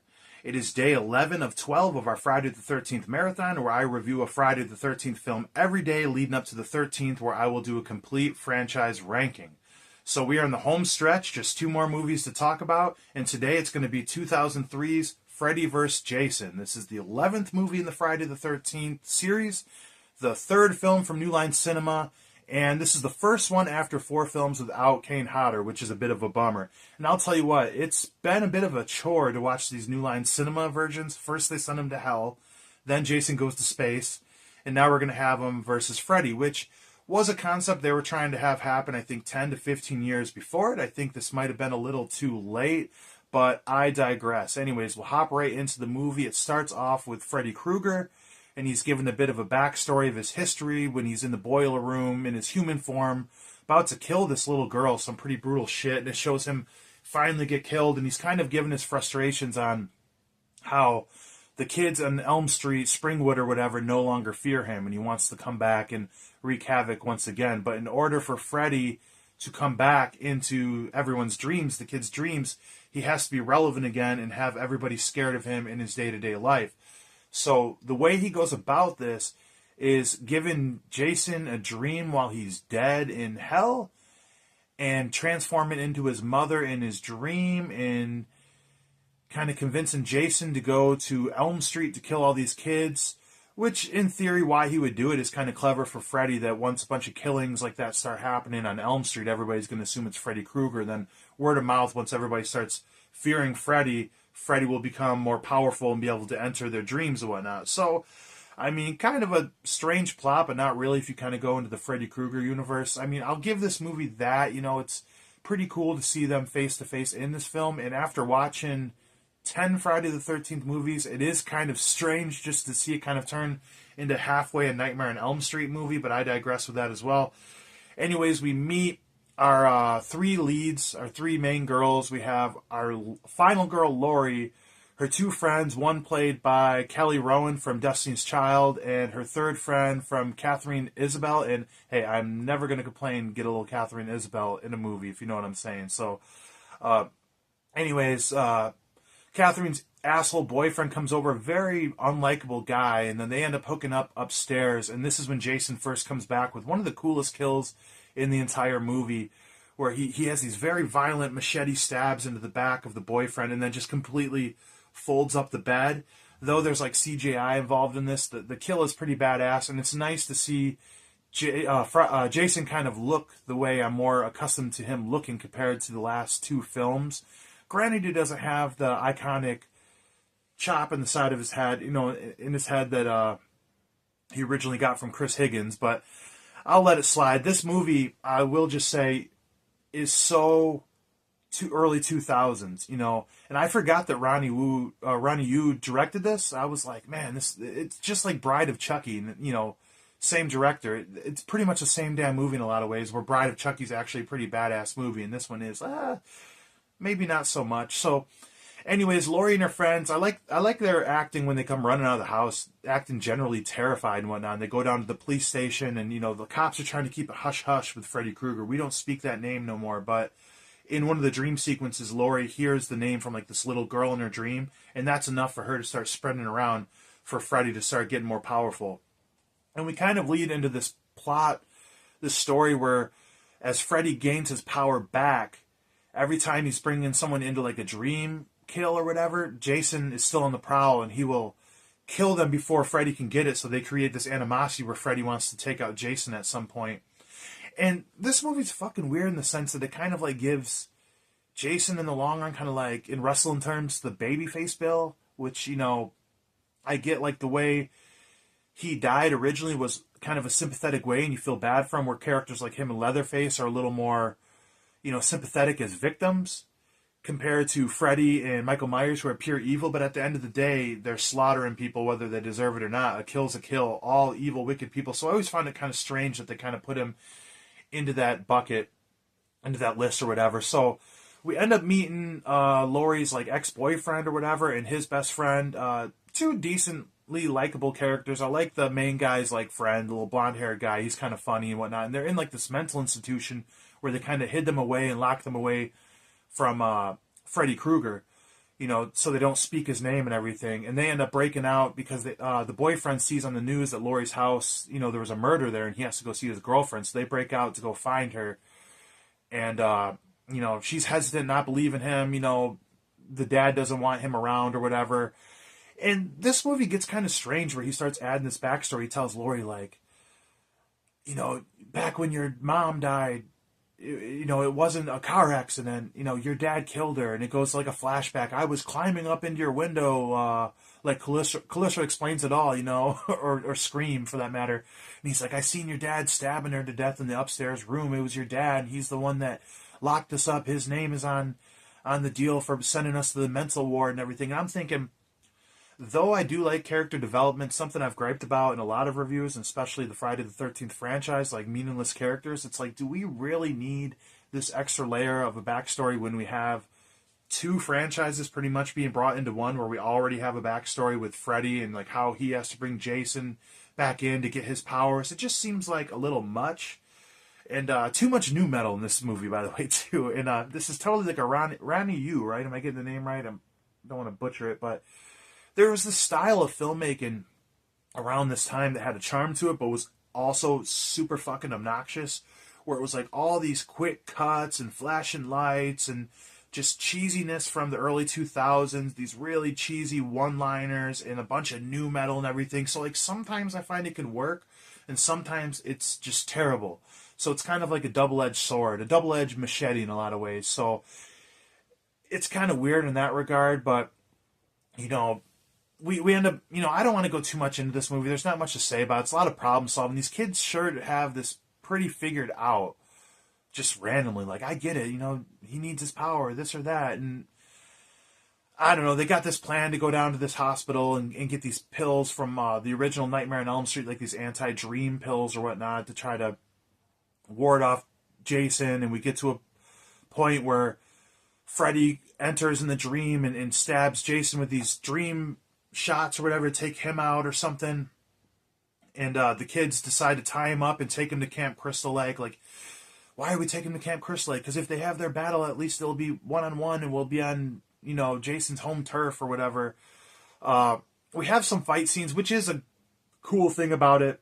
Freddy vs. Jason, they have about 3 showdowns. And one thing I do like when they're fighting, like in the dream sequence down in the boiler room, like Freddy's sequence, is like, when Freddy's kind of in control, it's like this red lighting, And then when Jason kind of takes control, it goes to like more of a blue. Like, this is a movie I think would benefit from like a 4K. I don't know if I would get it. Honestly, if they upgraded this whole box set to 4K, I don't know if I would even grab it. Because I think a lot of these movies, especially the earlier ones, have a charm to like kind of looking at how they look. But, you know, with the colors and everything, is a nice little touch. But there's like a scene where the water comes down in front of Jason when he's fighting with Freddy, and he gets like scared, and Freddy's like, "Oh, what? You know, I think I found what you're scared of." And I'm like, dude, Jason's been in the water like so many fucking times the entire Friday the 13th franchise. Now you're saying he's scared of water? He literally like walked through water. He swam through the whole water and pulled himself up on the boat, and Jason Takes Manhattan. He literally like walked through on the floor of the water all the way to Manhattan, and was chained underwater all this time as Zombie Jason. You tell me he's not Zombie Jason anymore? I digress, though, man. Again, like, too many gripes. Like, I remember when this movie came out, I did have fun with it, and I did have fun with this movie when I watched it this time. In the fight sequences, I thought it was a little too, like, Mortal Kombat-y, you know? Like, they're, like, Freddy's literally, like, almost doing, like, borderline, like, karate, kickboxing moves against Jason. I like more when Jason's on the attack against Freddy. I mean, to be fair, what's Freddy supposed to do against Jason? You know, I like this final fight that they have, you know, at the very end, after, you know, Freddy's about to drown Jason in his dream. You know, earlier he changes him back to kid form, like in Jason Takes Manhattan. But I love when Freddy, Laurie pulls Freddy out of the dream when they're in this cabin, and Jason's like attacking, the whole cabin's on fire. She pulls Freddy in the dream. I do love the facial expressions on Robert Englund when he like looks back and sees Jason standing there, and he's in his world now. So like that's kind of fun that it's like one battle in your world, one battle in his world, and then the third final battle. I do appreciate that, the look of fear. And of course, cue the new metal music, and they have this like totally like dated fight scene. I love when Jason grabs Freddy and just smashes him through like all these windowsills and everything. That's kind of fun. They eventually go out and have this big battle where Freddy's kind of shooting these propane tanks at him and everything, and they fight on this construction site, and he's really taking it to Jason. One of my favorite parts of this movie, which it's so cringe when Kelly Rowland is like yelling at Freddy, like, you know, "Oh, come here, asshole, what's with those big claws? You know, were you compensating for something?" I'm like, so cringe. She's such an unlikable character in this movie. There's a lot of unlikable characters in this movie. But I love, like, she's backing up, and then Freddy's just like, and fucking Jason's right behind her, just nails her, and she goes flying, just slams into this tree for the kill. That was pretty fun. And they end up having this final showdown, this final fight, which is pretty fun, you know, like, Jason's ripping Freddy's arms off, they're slashing each other, stabbing each other with machetes, and this is the weird thing, again, about, like, Jason being, like, the good guy and everything in this in a lot of ways. Like, Freddy takes control, and it's to the point where Laurie and her boyfriend like think they got him finished. And I do like this shot where like the shoes are walking up and you see the machete and you think it's Jason coming to kill him, but really it's Freddy, and he's got the machete with one arm. And then Jason pops out of the water and stabs him with his own arm with the claw. So it's kind of cool. Like he has his weapon but kills him with Freddy's weapon. Like that was all right. You know what I mean? And then we got Laurie. She comes swinging with the machete. "Welcome to my world, bitch." This is like what I'm talking about, dated for this time of like early 2000s movies. Like it's always with these one-liners. That is so cringe. It reminds me of Texas Chainsaw Massacre 3D. Like, do your thing, cuz. Like, Laurie is one of the worst final girls in any of these movies. Any of the Friday the 13th movies. Top 3, for sure. I'd say, what's her name in part 5 and probably this one, probably the 2 worst final girls. You know, honestly, maybe Jason Goes to Hell, obviously, but that goes without saying. I don't know, man. You know, this movie was really big, and I, you know, after doing like a little research, you know, this was the highest gross. This grossed more than either one of the franchises did separately, so like that's a good thing. You know, I can never complain when, you know, even if a movie's not that good, if it grosses well in the theaters, especially like in 2023 terms where we thought the movie theater was about to die. You know, because, you know, the more people that see horror, that's what I love about October, too. Like, all the normal people are watching horror movies during the month of October. It's just kind of cool.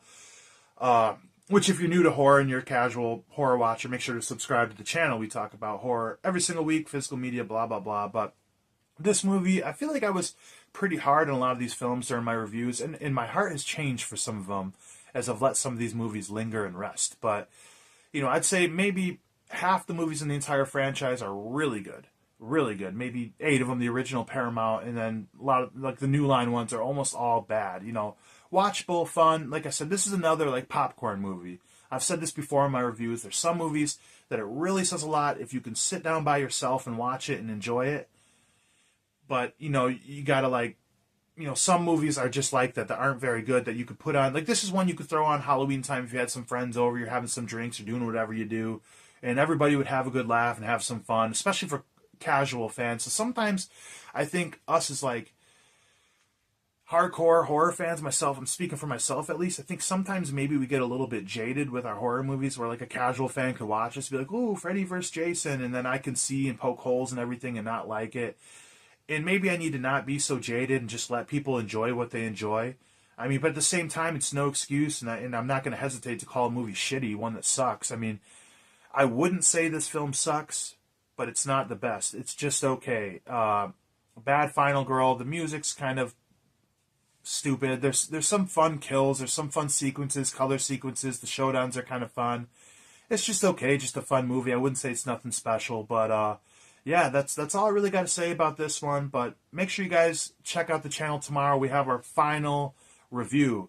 Friday the 13th, the reboot from 2009, and then the franchise ranking on Friday.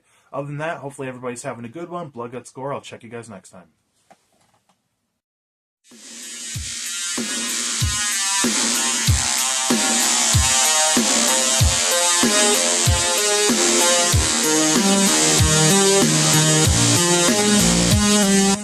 What is up, Nuggets? It's your boy, Killer Pizza, here with a brand new video for you rascals and rapscallions out there. It is day 12 of 12 of our Friday the 13th marathon, where I review a Friday the 13th film every day leading to the 13th, where I give a complete franchise ranking. And I'll tell you what, guys, I applaud anybody on YouTube who does daily videos. To put these 12 out was a bit of work. I had a lot of fun revisiting the series, but with my work schedule and everything, to find the time to watch them, set up, sit down, and talk about them, it was very time consuming. So as much fun as I had with this franchise, I'm excited to get it over with and get my rankings out for you guys tomorrow. So if you haven't watched any of my previous reviews, make sure to go check those out. Like, comment, subscribe, share all that fun stuff if you'd like. And be sure to come back tomorrow to check out the complete franchise ranking. Anyways, we're going to talk about the reboot. This is 2009's Friday the 13th. Now, this is a pretty fun movie. It's kind of crazy to think about that this was almost 15 years since we've had Jason on screen. I know they were going to make that TV series at one point, but I know with the Writers Guild strike, I don't know how soon it is we're going to get that. But anyways, we start off the movie giving a little bit of a recap, kind of like a reenactment of what happened at the end of part 1 with Mrs. Voorhees getting her head chopped off with a machete. But in this version, kid Jason sees it happen, picks up the machete in her locket, and takes off. And then we get the opening credits, and we meet what we think is our first set of kids in this. We meet our cast. They're hiking through the woods, and they're trying to find this field of marijuana in the woods to sell and get rich quick. Some green to make some green. So this was a lot of fun, and honestly, this kind of catches you by surprise if this is your first time watch. I love this opening with Jason coming in and attacking all these kids. It gives them like maybe 10, almost 15 minutes of meeting these characters to the point you think this is going to be your cast of characters, which I would have way rather had this be the characters than what we get. But anyways, we get Sackhead Jason here. We got one guy that goes off to look for the marijuana. This guy and his girl are hooking up in the tent while the other couple go to explore Camp Crystal Lake, where they find where Jason is sleeping, discover Mrs. Voorhees' severed head and whatnot in the wall. And Jason shows up, and I love seeing the return of Sackhead Jason. A lot of people don't remember that, 2, 3, and 4, Jason was running like full speed. He wasn't this ominous force. And this Jason is booking it, and it's pretty badass with the cloth and sack around his face. Kills the guy looking for the weed, and the other two kind of uneventfully, nothing too special. He captures one of the girls. This will lead later on in the movie. But some of the coolest kills here, he takes the one girl and puts her in the pillow sack, or the sleeping bag, and hangs her upside down above the fire, and they're showing shots of her inside. That's some brutal shit right there. And then ends up catching her boyfriend in a bear trap, which that's something we're going to see a lot in this movie. I'll tell you what, I don't have a problem with Jason setting up traps and stuff around Camp Crystal Lake. I think that's pretty cool. This is a bit of a more intelligent Jason, which I'm not mad about. This is kind of refreshing to show like some throwback to the original character. the original Jason, but kind of switching up a little bit. And this scene where he ends up coming after the final girl and guy, and the way he swings the machete at him full speed, it's some terrifying shit. And then we lead into the present, where we meet our cast of crew, our main characters, and these are some of the worst characters in any Friday the 13th movie. And I'm going to say right now, I've heard a lot of people criticize, I think I mentioned this in a previous review of this franchise, where I've heard people say, like, why do the characters have to be good? If they suck, you just want them to die. And it's like, I've made the point that, like, if a character is good, you can invest in them and you care more for if they survive or not. And I understand if the characters are unlikable to want to see them get killed, but if the majority of the movie is me having to sit through watching these characters interact and they're all complete douchebags and forgettable characters, it makes the watch miserable. And a lot of these characters did this for me. Where this guy Trent, who's like the main boyfriend, this guy is one of the biggest douchebags in horror movie history. I can't stand this guy. And it's not like, oh, I hate him, I want to see him get killed, which you do. It's more like what they say, like X-Pac heat in wrestling terms. Like, you just want him to go away, you know. So, and I forget his girlfriend's name in here. It's forgettable anyway. She's one of the worst final girls, but she's pretty stupid too, man. they run into this guy who's the brother of one of the girls that was in the opening credits, which she turns out she got kidnapped and she's being held captive by Jason, because I guess in the locket she kind of resembles his mom, which I really don't like that, honestly. Like, it's cool for him to set up these traps, in my opinion. I think that's kind of a fun little layer to it, but the fact that Jason is like capturing people, whether it looks like his mom or not, that's not something we ever seen. And once again, they tried something new. It's whatever. They didn't tarnish the legacy or anything by doing that, but that just seems so uncharacteristic for Jason to do, especially like in part 3, we were hearing, stories they pretty much raped Chris Higgins, so like, what is the deal with this? I don't know. I do appreciate this movie tried to take more of a serious tone and whatnot, but yeah, anyways, when they stop at like this gas station, there's this guy, the older brother, like I said, who's the older brother to this girl who's held captive, and he's looking for her, handing out like missing papers and everything. And I do like the element of like hunting for, looking for somebody, hunting for Jason, trying to find the person you lost, just like I believe Rob in part 4. And this guy Trent's a complete dick to him and everything, tells him to get lost, go kick rocks, and they kind of have a back and forth just to reestablish more that Trent's a dick. They go to this beautiful, beautiful cabin. It would be great to stay in a place like this. And Trent's a little rich kid bitching the whole time, don't ruin my dad's chair, my dad's carpet and everything. And this is where the movie gets kind of weird. It's like, granted, this guy treats his girlfriend like shit. That doesn't change the girl sticking with the boyfriend like in any of these movies when that happens. But like, this guy that's handing out the flyers is going door to door in the town trying to hand out flyers. He hands a flyer at that door and the girl like invites him inside. What? You go on a vacation with your boyfriend and you invite another guy in that you just, isn't that kind of weird? And then question when your boyfriend gets pissed that you just invite like some 6'4" good looking guy into the trailer, not into the trailer, into the cabin.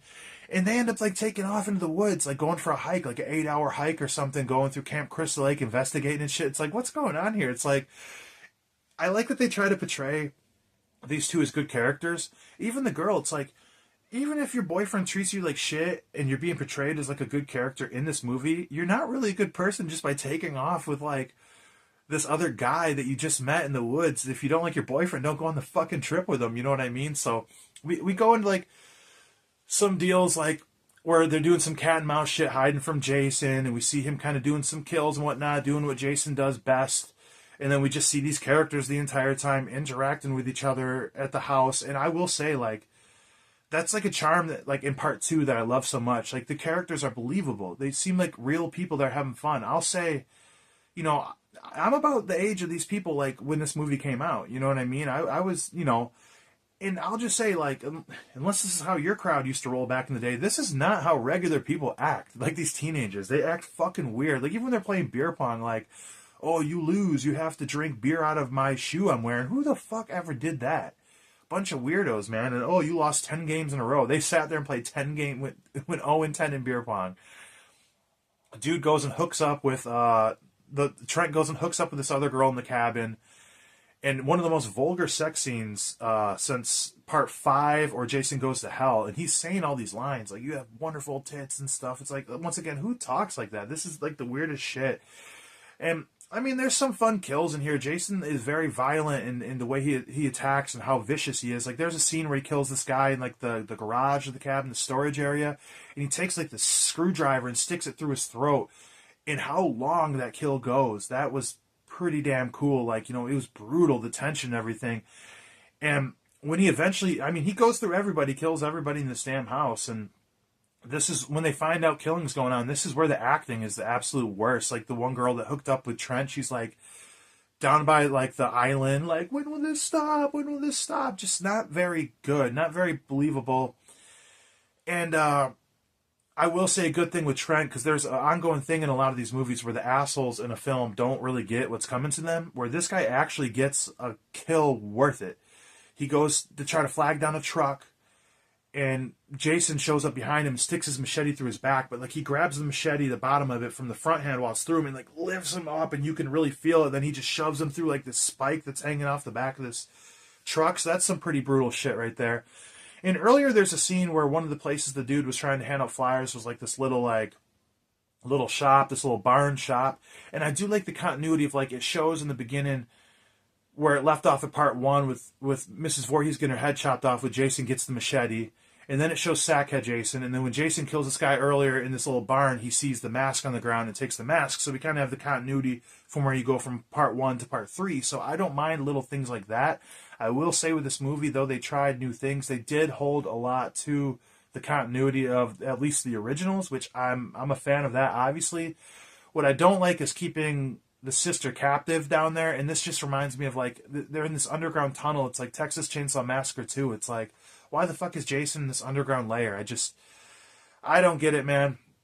I don't really care for that, but one little shock we had is when they find the sister and they take off running, what you thought would be the final girl ends up getting killed. She takes a machete, which isn't a bad thing because the sister is more likable than her, obviously. So it's brother and sister taking off running from Jason. They get in a big fight scene, the brother and Jason, and kind of a throwback to Jenny in part two because she looks like Mrs. Voorhees. She kind of says, Jason, stop, shows him to lock it, and kind of like gets enough time to distract them and whatnot, where they end up like hooking a chain to his neck, and he gets his head pulled into like this grinder that they showed earlier in the movie. So that was some pretty brutal shit. This isn't zombie Jason, this movie. This is just a regular guy. You know, the design they did on the head too was cool. You know, kind of was a throwback to how he looked in, 1 and 4.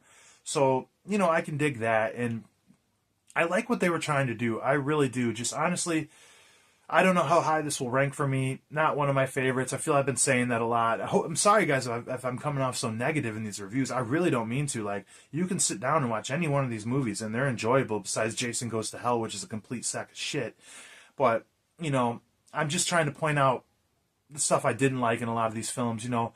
These two end up making it home stretch. They make it out clean. And what I don't understand is they take Jason's body with his mask and they lock it and they throw him in the lake. So if there's a complete fucking massacre and you're the only survivors, you don't think any authorities are going to get involved, I would keep that body. Call the police right away and say, this is the guy that did it. Because, what are they going to go in the middle of the lake? You're probably going to go to prison for this shit, you guys. But we get this final scene of Jason bursting through the dock, and pulling the girl underwater, which might have just been a fantasy. I don't mind the callback from the originals. And I must say, I do appreciate somebody getting thrown through the windshield of the car. And because I believe every single movie in this franchise had somebody getting thrown through a glass window or Jason bursting through a window, maybe besides Jason X off the top of my head. So I appreciate that. That was a lot of fun. So honestly, I don't really have many issues with this movie besides the way Jason keeps a prisoner, his little underground bunker and whatnot. Maybe he's a little too smart for his own good sometimes, in my opinion. Maybe some of the callbacks were a little much, and the characters were miserable, man. Like I said, this is why I love certain franchise, certain movies in this franchise so much, because the characters do matter to me. We got to sit through this the whole time. Like, what a lot of people don't realize too with horror, like a lot of horror movies, the violence don't really start till the third act, maybe halfway through the second. So like you got to really sit through all these scenes with these actors. Like, look at the movie Clerks, for example. I know it's not horror. All they do is talk the whole movie. Or even like Dazed and Confused, a comedy movie I talked about in my cult classics reviews. Those are movies where nothing really happens.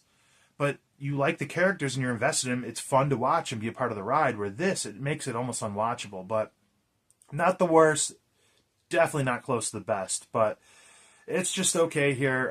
Like I said, it'll be interesting to see where my rankings are, because some things have kind of switched around since my previous rankings. Some have switched since the reviews I've done on this channel, just through time and kind of letting it linger. But with that being said, thanks for watching, guys. I appreciate anybody that's been watching these reviews. Just watching some guy ramble on about Friday the 13th for 2 weeks. This was a lot of fun to do this series. Probably one of the more ambitious things I've done on this channel. Like I said, I've always missed Friday the 13th reviews every Friday the 13th. And it was a lot of work to do a review every single day of the week, and then the franchise ranking. So, yeah, be sure to go check out the previous reviews if you haven't watched them yet, and make sure you come check out the franchise ranking tomorrow. And if you haven't subscribed to this channel and you like the content, I'd appreciate you give it a like, subscribe. 800 is the next goal. I would really appreciate it. Overall, hopefully everybody's having a good one. Thanks for watching. Blood, Guts, Gore. See you guys tomorrow. Check you guys next time.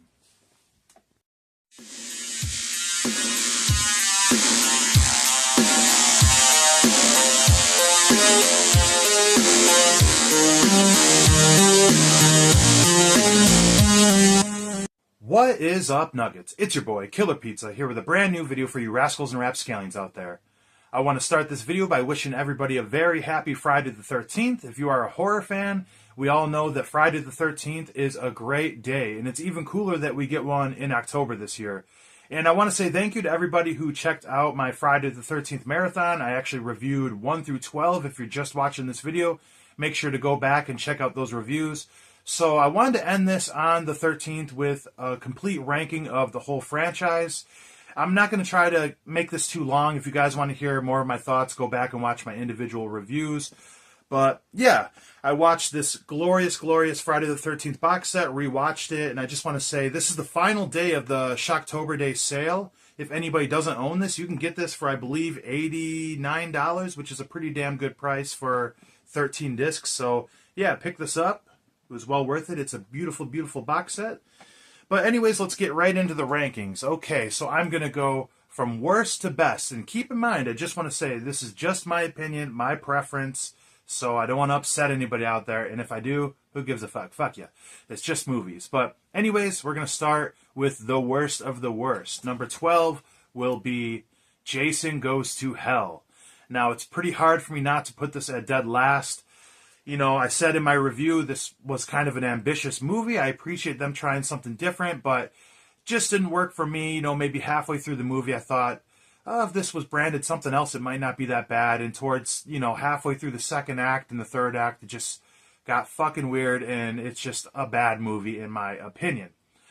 So anyways, moving on to number 11, we are going to put the reboot of Friday the 13th from 2009. I said in my reviews that last I remembered, I liked this movie. And there are some fun things in here where, they go back to the origin of Jason, then they make it Sackhead Jason and him getting the hockey mask. So kind of looking over what they did through 1 through 3. And I will say Jason is pretty vicious in this. This is pretty fun, but little things like him keeping the girl captive in the basement, in the little Texas Chainsaw Massacre 2 underground bunker. And mostly for me, every character in this was so unlikable. The final girl sucked. That Trent guy was completely obnoxious, and just not really many redeeming qualities. So that is my number 11. And now at number 10, I'm going to put Freddy Vs Jason. So I thought this one might go higher up in my rankings, but I got to put it right here. It just wasn't a very good movie. I think the biggest thing about it is the fact that they flubbed up Freddy and Jason. You got these two iconic characters, and how do you miss on that? The fact they tried to add this understory, the sub story, when I think it was unneeded, and I don't know, I just didn't really like it. Just the characters were lame, and just the way they talk, like the one-liners, and it was super dated. Where there's a movie like Bride of Chucky that I really like, same director, it almost looked like the same exact movie, but just done very poorly. And I don't really like how they represented Jason in this film. Just wasn't for me, wasn't as good as I remembered. And keep in mind, I will say in these rankings, there isn't really a bad Friday the 13th movie besides Jason Goes to Hell. They're all enjoyable. I'm just ranking them as I go. You know what I mean? So this is kind of my first controversial take right here. The next one we're going to say Jason X. I know a lot of people absolutely hate this film, but you know what? When I compare it to the other New Line movies, those 4 movies are all pretty terrible. The worst in the entire franchise. And I guess it was kind of refreshing to watch Jason X because in comparison to Freddy vs. Jason, the reboot, and Jason Goes to Hell, those were all comical, but they were trying to be dead serious. At least this one, when it's comical, they're kind of feeding into it and they know it's not to be taken serious. I don't care for a lot of the sci-fi action in it, but what I did find refreshing was we got Jason, though a different look, him completely kicking ass and killing people like the way he used to in the original 8 Paramount films, and it's got Kane Hodder, so I just got to put it right there. Jason X. And next up on the rankings, we have Jason Takes Manhattan, Friday the 13th, Part 8. I thought that I really liked this one back in the day, and it just didn't really do it for me. I like the 80s charm and everything. It was kind of fun in that regard, but it just moved so slow, and there wasn't really many kills, and maybe besides Julius getting his head knocked off by Jason on the roof, there's not much more I really liked in this film. It was just okay, a good popcorn movie, so Jason Takes Manhattan. And then up next, this is one that was higher in my rankings the last time I did this. I never posted my rankings, but I had them in my head. So this is Friday the 13th, Part 5. This is fun with a lot of character actors in it and whatnot. It's got a bit of a charm to it. I like the daytime shots. It's a very colorful movie. The kills are decent. They're pretty fun. But the fact that it isn't Jason, it has one of the highest kill counts, and it's Roy Burns, is just terrible.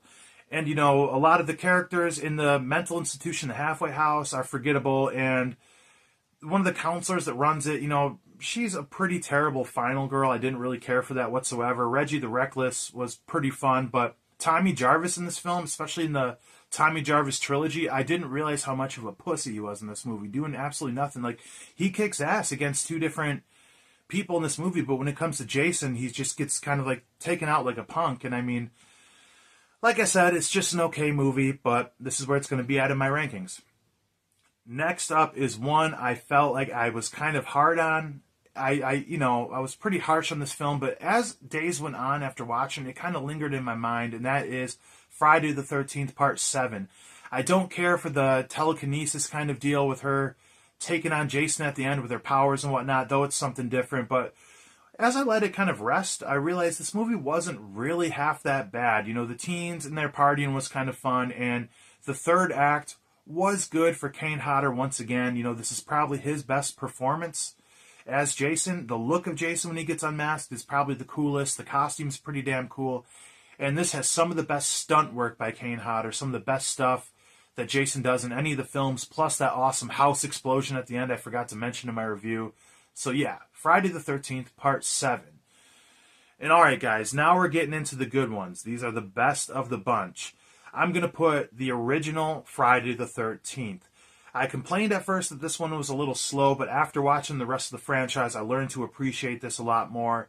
It's pretty innovative for what it did. The cast of characters were fun. And you guys hear me keep on griping about the characters, and I know that's not everything in a horror movie, but like I said in one of the reviews I did, if the characters suck, it's fine to watch them get killed, but if you got to spend 2 full acts pretty much with these characters, you don't want to be miserable. That's why I put the reboot so low on my list. It was almost unwatchable watching those assholes. So it makes you really appreciate the original more. I actually think I might pick up the 4K of this and see how that looks. But yep, the original Friday the 13th. And now here we go. These are the best ones, the top 4. And I can flip 3 and 4 and 1 and 2 at times, but this is where I'm going to be at with my list. I'm going to put Friday the 13th Part 2. And I seen somebody on a horror group I follow online kind of saying how boring this movie was. And it's that's so stupid. It legitimately got me mad. This one legitimately has the best cast of characters. Every single person in this is likable. The partying they do in the cabin, down to the barbecue, them going to the bar, just looks like people you'd want to hang out with, and you get invested in these characters. We have some of the best kills where the dude takes the machete into the head in the wheelchair. And Jenny is arguably the best and smartest final girl. And, we got to love Paul. Paul and Jenny, what a great duo. I love the final chase with Jenny. The way she tries to outsmart Jason, him jumping through the window at the end. I absolutely love this movie. And now, number 3 is Friday the 13th, Part 3. Now, 2 and 3 are pretty similar in a lot of ways, and I would want to edge out Part 3 for 2, but what made me put 3 ahead of this was the third act. This is maybe my favorite third act final girl scene in all of the Friday the 13th movies, Chris Higgins. I love the cat and mouse game they play. Watch my review on it if you want to hear me talk further about it, but it's just like the tension, how close he gets. He's so close. She grabs a knife, stabs him in the hand. He comes after her. They're just inches away. And this version of Jason, the first version with the hockey mask, is so close to ending her so many times. And she just keeps getting away. And it's so tense and feels like it goes on forever. I absolutely love it. One of my very favorite final girls. This one is amazing. Now, down to the final 2. I'm sure you guys aren't surprised that these 2 are in the top 2 like they are for a lot of other people. Part 2 is going to be Friday the 13th, Part 4. Now, if we're going for straight horror, straight slasher, this might be the best. This has a very serious tone. We have a very fun story with Tommy, the Jarvisons. I couldn't remember their damn last name, flubbing up the damn ranking videos, but from the dynamic of the brother and the sister and the mom in the cabin on one side to the other cabin with the kids partying, and them all trying to get laid. One of the horniest Friday the 13th, the fun kills in this, the fun characters. And, you know, just how intense Jason is here, the final scene with how he gets taken out. I love, what's his name, Rob, I believe, hunting down Jason with that little side story. This one is just a near-perfect horror movie, a near-perfect slasher, and I absolutely love this one. It's one I revisit every single Friday the 13th. And now finally, there can only be one. The top Friday the 13th, in my opinion, is Friday the 13th, Part 6. I feel this movie blends everything that makes our favorite Friday the 13th movies good all in one. We have the right characters that you like, with a story of an adventure. It's a higher budget in this film, so it's more of an action-adventure in some kind of way. We got Tom Matthews from Return of the Living Dead, one of my very favorite actors from my favorite horror movie, playing Tommy Jarvis, trying to warn all the townspeople. We got the zombie Jason appearing for the first time, kind of being resurrected as Frankenstein's monster.